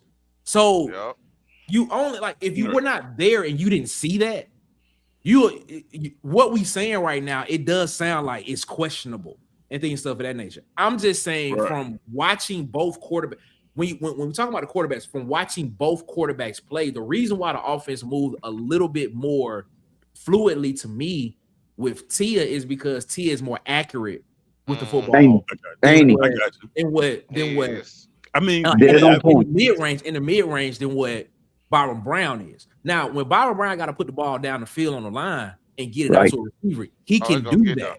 That's not a problem. That's not a problem. He can do that, and things, stuff of that nature. So the stuff that was not reported on the stat sheet, you're not gonna see. You're not gonna hear about it. You're not gonna hear about the fact that Byron Brown had a literally 35-yard run. But he probably had 100 yards. but because he broke free, but because a corner a safety was in his vicinity, they blew the play dead, and he didn't score. Like, you're not going to hear that. You know what I'm saying? But the thing is, unless you was there and you saw it. So what we're talking about, like, we're talking about the thing. We're talking about what was reported and what looked bad. You know, and there were some things that did not look good, you know, from him. There were some things that looked great from him when he needed it to look great. You know what I'm saying? So it's a 50-50 thing. But we're just looking at the stuff to where, like, where can you get better at? And things stuff of that and things of that situation. If you were there, you would know that some of the good plays for him didn't count because of penalties and things and stuff like that. No. So what I'm saying is, what I'm saying is like the things the issues when we went down the good things and then the bad things, the bad issues, the issues, all of those issues. I've seen a USF team deal with those issues before in that Miami game. They had an offensive lineman hurt. Byron Brown could not run the football because they were playing against a defense that did not allow him to run the football. And that end up being a close game to the point that the plan when those things break down was Chaz Nimrod. Chaz Nimrod was unstoppable in that game. But what I'm saying is, like, it was very pedestrian, and then they end up getting blown out in the end. It was a very, very, competitive contest, and they end up getting blown out in the game in the end. What I'm hearing from spring, for what you guys are saying, is the exact, like, it's almost like you're building a blueprint of how to beat this Auburn team. You push this offensive line around, and then you do not let the quarterback run the ball, and you live with the rest of the results. Again, this is spring. I understand what you're saying. But it's a spring game, but to Edward's point, like he said earlier, Chaz Nimrod was running behind receivers, behind cornerbacks in that Alabama game when they play USF. You know what I'm saying?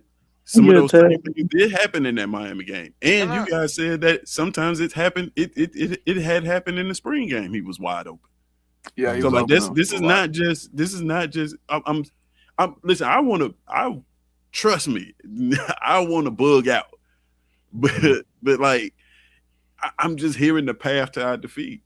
And that's why I specifically picked out the Georgia game, because they're not because we're talking about the negatives. Yeah, we was asking about the negatives, so that's the reason why we talking about. Yeah, it.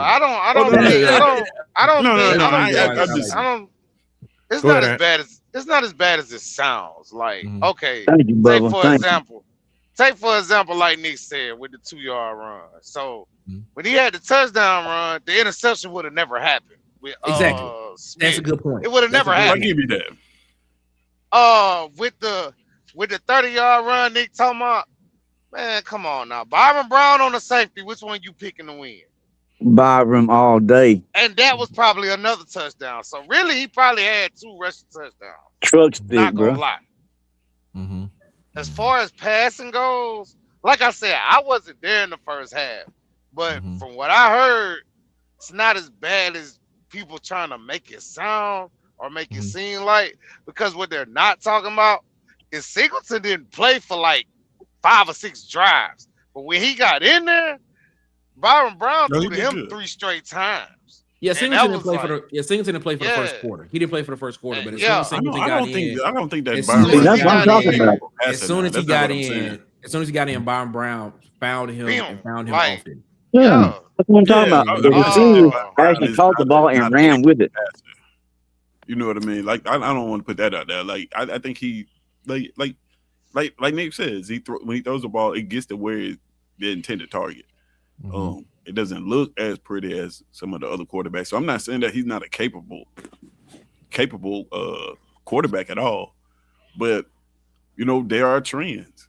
There are trends that existed in real life before he got here. Now we're seeing some of the same things happen in the spring game, and remember, these are the things that I'm going to be looking for come the fall, come game 1 when I'm making evaluations on who I think should win the game.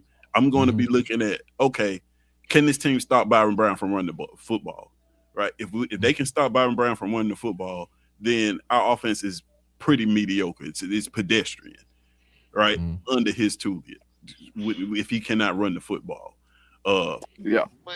That becomes better when you put in a Tristan Tia, because Tia is a better passer of the football. He doesn't have to have that. You see what I'm saying? So that's what I'm saying when I'm looking at these teams. That's why I started at the Georgia game, because that's one of the teams that I know are going to key in on us not being able to run the football. And then that's like the middle of the schedule. That's when those offensive line injuries start to creep up. But, right? Man, but here's my thing, man. Not every down they're going to stop him from running. There's no physical way that they're going to stop, or even Cobb. Man, we are known for running the football. And Alex Goshen he's already said we're going to run the football. Mm-hmm. And what we seen that spring ball, they ran the football. Even that the guy from Baylor, hey, man, that's a tall drink of water, man. Stopping him is going to take a little bit of something. You know what I mean? He's going you're going to knock him down with a brick, dog. You're going to hit him with a brick. Listen, they don't got to stop you every time. Georgia only stopped Jackson Arnold from running one time. It was the Jackson Arnold. Come on, man. Come on, man. Quit, run the football one time. To your point is, here's what I think the difference is. That was a mentally fragile football team. I don't think this football team is mentally fragile. Come on, man. You put Jackson Arnold in this conversation, man. Can I make a point? Make a point, Ant. Make a point, Ant. Make a point. So look, this is the thing, right? While we talking about him running the ball, you got to think about this. They really didn't put in no option for him to run the ball in the spring game, so we don't know. Beat Georgia last year. He turned it down. He turned it down. Yeah, they turned it down a lot. They didn't have no. The only one that really ran anything with a QB power sweep, whatever, was Hewlett that I seen. Well, no, they had the RPOs with it. He had the option to pull it. He just wasn't pulling it. Yeah, and he wasn't pulling it. Right, Bubba. And I'm gonna be honest with you. One thing too is when you like have a running quarterback and they pull it, you saw what happened with Nick Marshall. It changes the dynamic of the offense when that quarterback pull it. And like Tristan Till can't move like Byron Brown. He does not have. I don't know. He can't move like Byron. No, he's fast. He ain't got no. Okay, hold on. He's not as strong. He's not as big. He's not as big and strong. He does not have the speed that Byron has. Right. I'm not saying he has speed. 4'6", 4'7" guy. I'm not saying he has the speed, but he can move. He's he not. Yeah. What I'm saying is he's not as dynamic with them Byron Brown. Byron Brown has game-changing ability. So when he pulls it, bro, you're gonna have to commit assets to stop Byron Brown. Game-changing abilities too when he right. But what I'm saying is you're gonna have to. It's not gonna just be. You're gonna have to commit assets. The whole defense. You're gonna have to take away from the whole game to stop Byron Brown too. So what I'm saying is when you take away Byron's running, operationalize game changing real quick, DC. Operationalize game changing because I've seen Peyton Thorne pull the ball down and run in a straight line and gain 40 yards. Yeah, he ain't no Byron Brown, bro. They not even. He did show that Arizona, that Arkansas boy. Wait a minute. Hey, wait a minute, Felix. Hold on. Define game changing. Felix. How on earth? Okay. You're not gonna let me bring Jackson Arnold in this conversation, but you're gonna be okay with him bringing Peyton Thorne in this situation. You gotta keep it fair, man. Peyton Thorne had more heart than Jackson Arnold ever did, bro. Peyton had more heart than Jackson ever did. They both belong in the dumpster, but man, whoa. Peyton Thorne had that. I done seen Peyton Thorne give up on games too. Now, don't do that. Don't do that. This is going out. We're not gonna talk about LSU. We're not gonna talk about LSU. Look, man. But I'm saying, all I'm saying is, guys, is our quarterback is not going to run over everybody. That's unrealistic. There's going to be games where people. What I'm saying is, but no. There's going to be some games where he's going to get stopped from running the football. I agree with that, but you're going to have to commit assets. He's not the in the event of that happening. Bro, okay, when you commit assets to stopping Byron Brown on the zone read, bro, you got Jeremiah Cobb is the one that he's in the mesh with, bro. Yeah, you know what I'm saying? So it ain't like, bro, we got some kind. We just like it's not like we ain't like Boo Boo on I wish it was that easy. I wish I'm what just you guys saying- were saying was Come that on, easy. man. What I'm I know saying for a is fact that it's not. It's not like we just have Byron Brown and that's it. Thank you. know what I'm saying? We have other assets other than Brown. You got to look at who he's in the mesh with, bro. If you got Jeremiah Cobb in the mesh with Byron Brown, bro, is formidable. You know what I'm saying? That's gonna be hard for anybody to just shut down. In my Well, opinion. I mean, like, I just I just want to viewing remember Auburn's this offense- episode when we face one of these teams and we can't run the ball, and then everybody's screaming like, "Why did he just run the ball? It won't Why be did he just throw the ball?" It will be because of the offensive line. It won't Hey, be can I- because it won't be because of Byron Brown and Jeremiah Cobb. It'll be Hey, can I because say something real fast, man? He's going to be great. He's going to make some hell of a plays, but to think that he's going to have this offense is going to have to look good if the running game, not just Byron Brown, the running game gets taken away from us. Sure, I got you. And he's just going to have to be a better passer of the football for us to win. Now I've seen him do that. That's what I'm saying. I've seen him in the game pass the ball to success before, but I've also seen when the running game was taken away. Like I said, go look at the Miami game. They played Miami. The running game was shut down completely. The offense didn't look that good. They couldn't get in the tempo. They couldn't move the ball and to get it into rhythm for it to look well. Yeah, we have to be able to run the football for this to work. I agree. No matter who the quarterback is. And that was Miami front was just physically imposing. Period. Yeah. When you telling me Well, that that's I what like Georgia's Travis gonna do to us, getting though. That's what it was. Georgia. Hey, can I say something real fast, man? Close All right, getting everybody- picked up and walked to the bus, bro. Like, Okay. Hey, Go ahead. I want to say this one thing, Stop man. now. Go ahead. When we get a quarterback that's 6'4" or 6'5" and 2-something or 180 or 99, please stop comparing him to Cam. Please, I mean, let's just nip that. I mean, please, because that is one elite generational. That was the one time like a Michael Jordan, like you know what I'm talking about. That is it. There is no other. There will be no other. That is Cam Newton, and that is it. There is no other. We got who we got. And whoever I keep seeing this on almost every podcast. He's almost like Cam Newton. He's kind of like sort of like him. No, he's not, my brother. He is not. He is not nowhere near the man.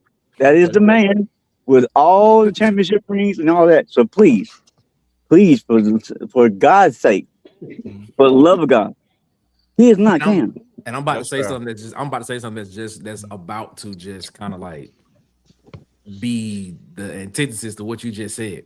Yeah, this team has kind of 2010 vibes to me. To be completely honest with you, Come on. No, I literally just said We I was about finna to go say 3 hours what today. we Go ahead. with a better defense, I Nick. hope. My Hey, brother, Nick, I'ma come tell you on, this. man. I'm gonna tell you. Come on, I'm man.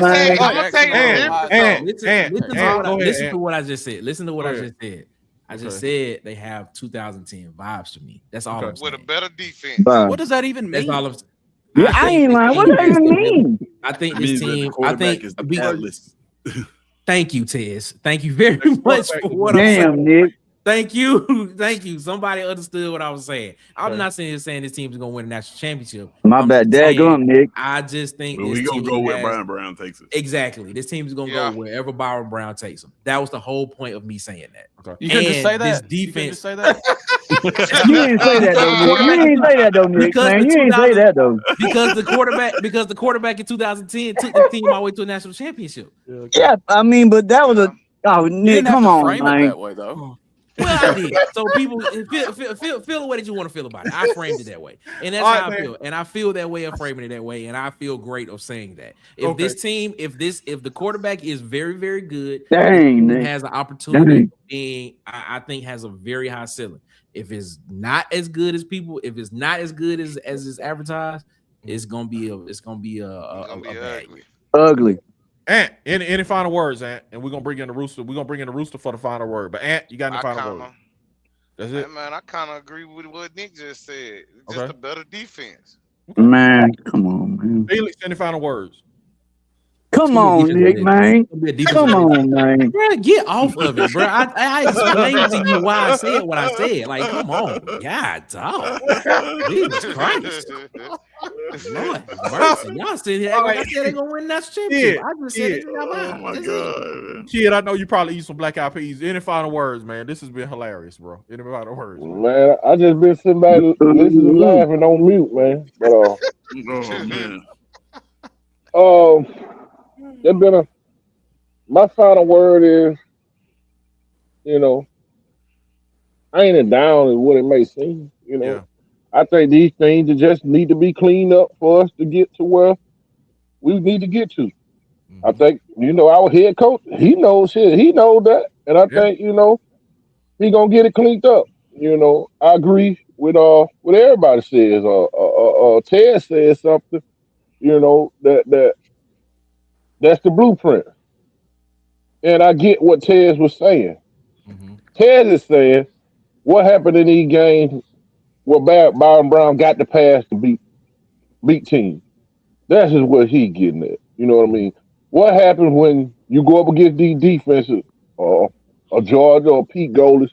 They're gonna take that away from him, and you're gonna have to use your arm to beat us. You know, and that's the situation to what Ted is kind of getting at. You know, we know he's a good runner, but in this league, you got defensive ends just as fast as he is. You know, he's a big dog on campus in the AAC.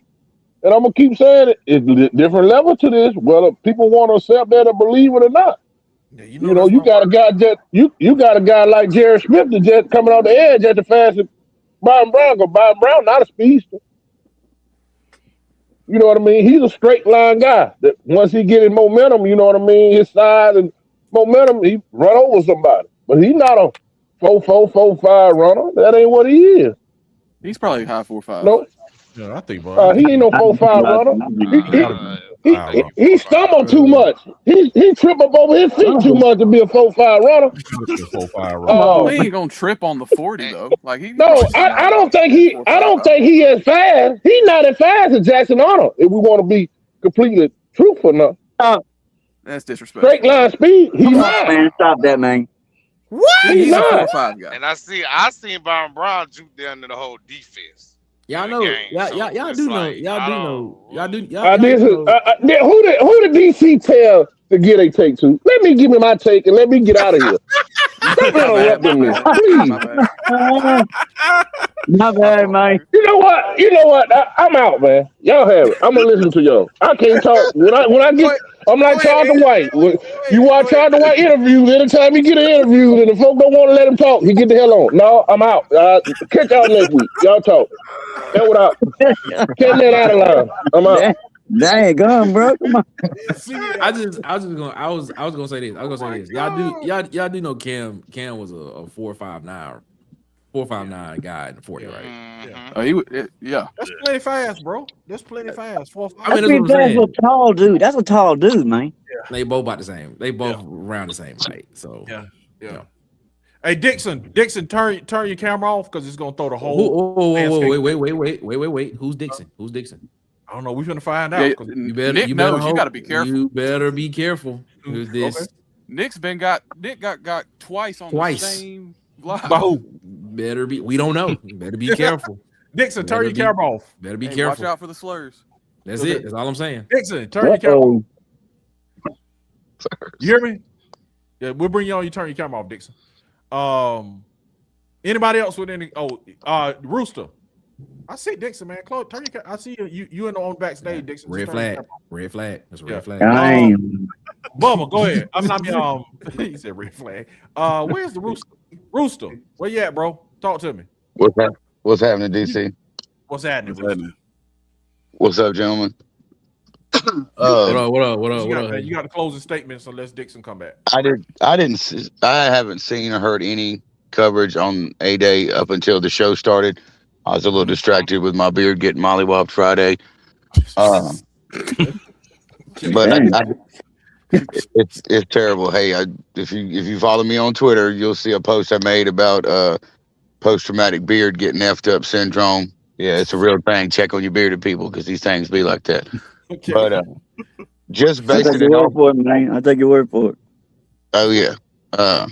Just based off the show, I'm not really. I mean, I'm glad that I don't expect to see anything solid from an A-Day game, good or bad. But I got to say, it seems like the takeaway from the game from everybody was leaning more to the negative side. Like maybe things aren't as solid as what some would have wanted to believe. But I think more than anybody, Alex Golich knows what he's got in front of him. And I don't think he at all thought he was just going to come in here and overnight, all of a sudden, Auburn is gangbusters. He knows the challenge that's in front of him, and I think he's up to the challenge. But it was an 8-day game. There's no reason to get too excited or upset about anything because it wasn't a real game. It wasn't live rounds, as they say. So we still got another couple months, get the wrinkles ironed out. But I wouldn't put any stock in the game other than the offensive line. That's still concerning me because it don't matter who you got athlete-wise. If you can't block for them, it's not going to matter. I just want to say this. Everything else we said about this team has been positively glowing. We talked about the defensive side of the ball, positively glowing. I think Bubba said that there were no negatives that he had about the defense at all. We talked about the receiving core and what the receiving core has done and how a lot of people were involved in it. I don't even think we got to the tight ends. The tight ends looked really good, and that's the problem that we have not had at all this season. The only thing, and it wasn't even a whole offensive line. The only part that we have been talking about is the right guard. That's literally it, and basically the right side of the offensive line. The first team right guard. The first team right guard and the first team right side of the offensive line is what we've been talking about. We didn't even talk If about that's the the only, we we didn't even talk about how Alex McPherson looked. He's back. He's he back had a 55-yard in a field big goal. way. We didn't even talk about that. 55. We literally just said the right side of the offensive line is where we're concerned at, and dude got beat. He got beat. It's my fault, man. It's all we said. It's my fault, bro. And it's been and now, but everything else that we said about all the other positive stuff just go out the window. That's like it is so funny to me, bro. Like we literally sat here and bigged up everything else, and then we mentioned some things of where we was like, certain people can get better in this situation. But because we said that the right side of the offense, I know I said that the right side of the offensive line was not up to par. Right guard of the offensive side was not up to par. Man, it's negative, man. It's negative. I don't get it. I really don't understand this. Hey, man, Calvin Peterson says we will beat Georgia and Alabama this year. And this is the quote of the day right here. The chat of the day. Mike McKinney says the difference is our coach. And it's like all of these things we're saying, man. It's just things we saw that maybe most of the things are, I'll say 70% of the stuff we said was positives toward the team. We talked about the right side of the line. And then like Mike McKinney says, the difference is our coach, man. I believe whatever we're dealing with now, Alex Golich will be able to fix it. Keep going, DC. Keep going. And, okay. Just keep going because I'm waiting on one specific comment to come up. Way better offensive line in 2010. If he stinks by around 17, gonna stand for Boo 17. Okay, come on, man. I've been saying that kind of kid country. Been saying this ain't the ACC, the SEC. Who else? He said, "Oh God." King Richard says the offense will look very different in 4 months when DBs and safeties are trying to tackle a 6'4", 245 quarterback. They won't get him down. Start right there. If you don't mind. John Crane says the fan base disappoints me so much, bro. It was a spring game. Start right there. You don't have to pay attention, Mr. Crane. Start right there. Start right there. Start right there if you don't mind. Are you of any relation to D Cranes? Probably. Who knows? But shout out soon. I'm gonna say this, man. Bruh, the word elite has been thrown around a lot, right? And I know people get tired of us referencing a particular coach that coached at another school across the state.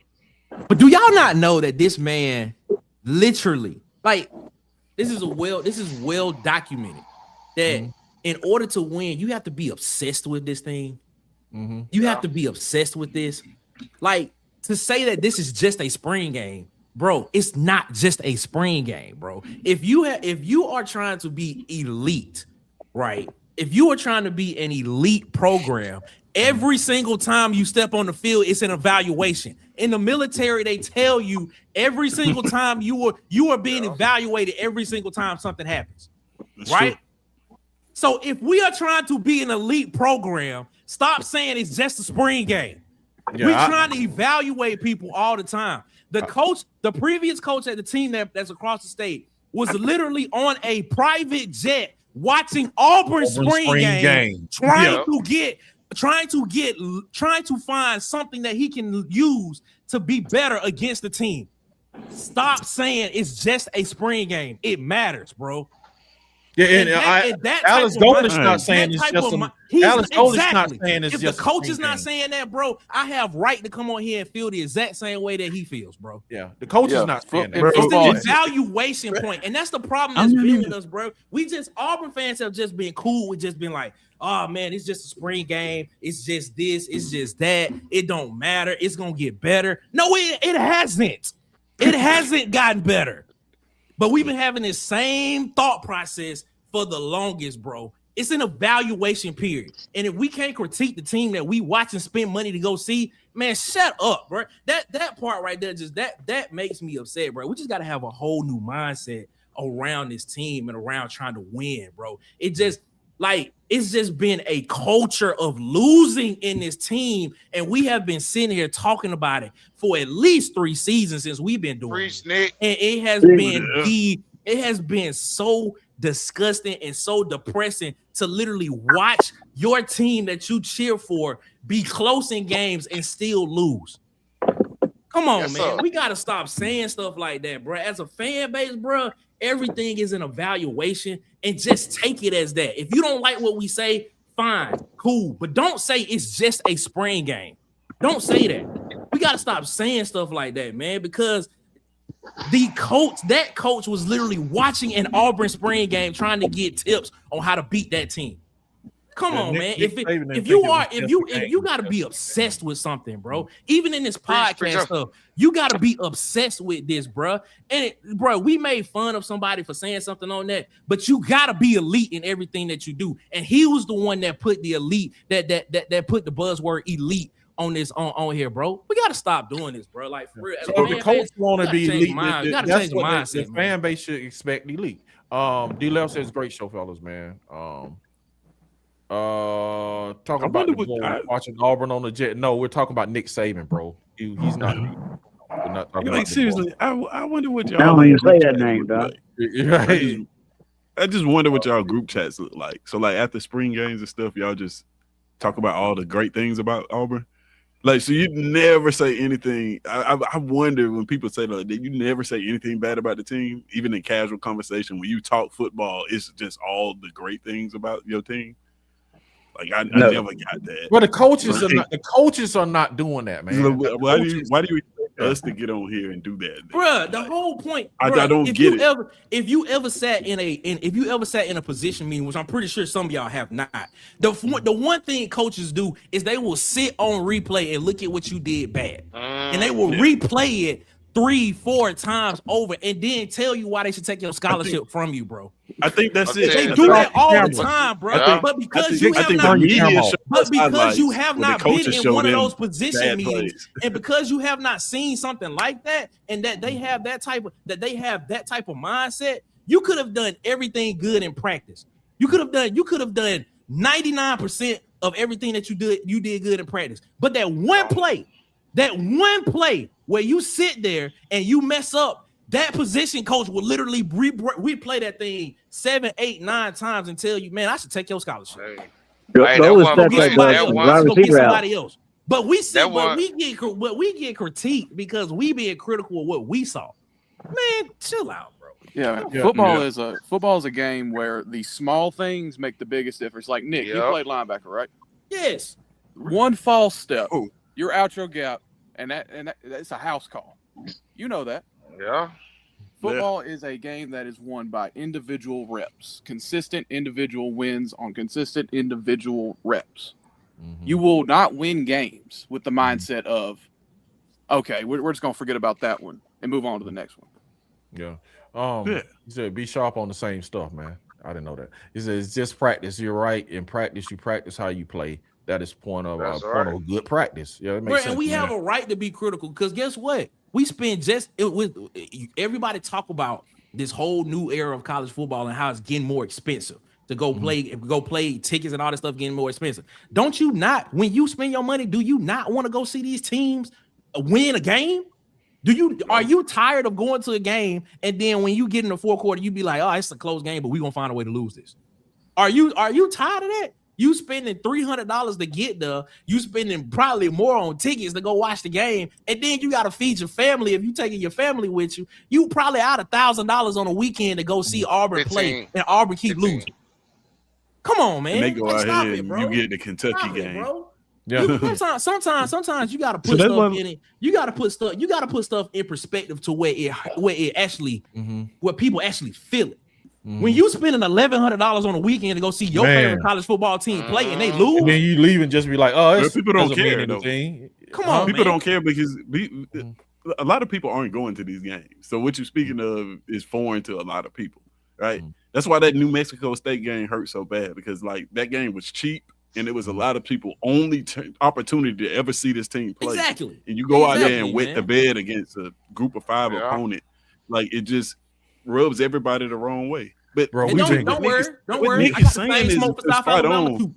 I got the same. We've been on a marathon. He's saying like those small things though. That's like why that's like why I'm sitting here saying like, okay, we got an injury in the spring game, and now we got to shuffle these guys, and it may turn into something big later on in the season. No, it's not that big of a deal. I get it. It's spring game is a glorified practice. But DC, you remember we actually asked this question, right? Does spring games even matter? Yeah. Most of the people said no. Yeah, they don't matter. So like, I'm not shocked that people take that approach. It's just a spring game, but like to the team, it's another practice, right? It's another opportunity to put your pass on and get better. And then like when you get a whole bunch of people that's sitting there watching you go through that process because they didn't do anything in a spring game that they haven't done before. Right. Yep. These are all repeatable processes that they went through. The only difference was there were fans in the stand. And if you're making mistakes or something looks a certain way during that, man, it's fair to evaluate. It's fair to criticize that.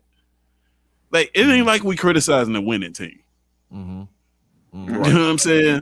Like, we're not sitting here. We're not none of these spoiled fans, you know, because there's some spoiled fan bases out there. We're not those guys.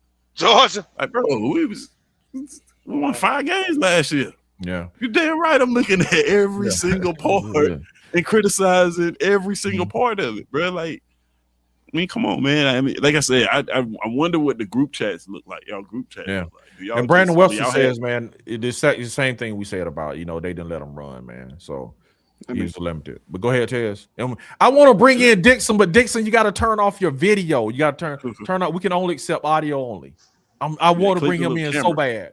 And turn your camera off. But yeah, we about to get out of here. I'm gonna give Dixon a few minutes to come back in, and we're gonna get out of here, bro. We've been on a marathon today, bro.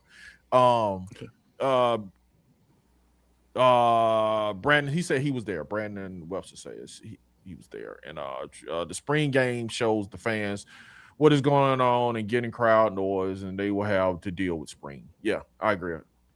He said sorry. That's okay. We'll give you a few minutes, bro. We've been on the marathon, but we've been overtime. Nick, where can they find you? And if Brandon, if Dixon jumped back in, we're gonna let him talk. But Nick, where can they find you, man? You can find my critical opinion of everything in the SEC and of course Auburn over at watercoolertalksports.com Monday, Wednesday, Friday, 8 p.m. Eastern, 7 p.m. Central. And of course, you can follow us. You can find us www.watercoolertalksports.com, www.watercoolertalksports.com. Thank you. That's what he said. Thank you.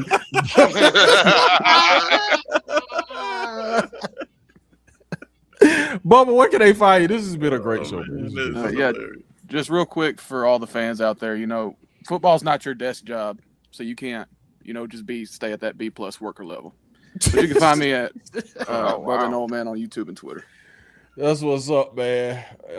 Tiz, what can they find you, man?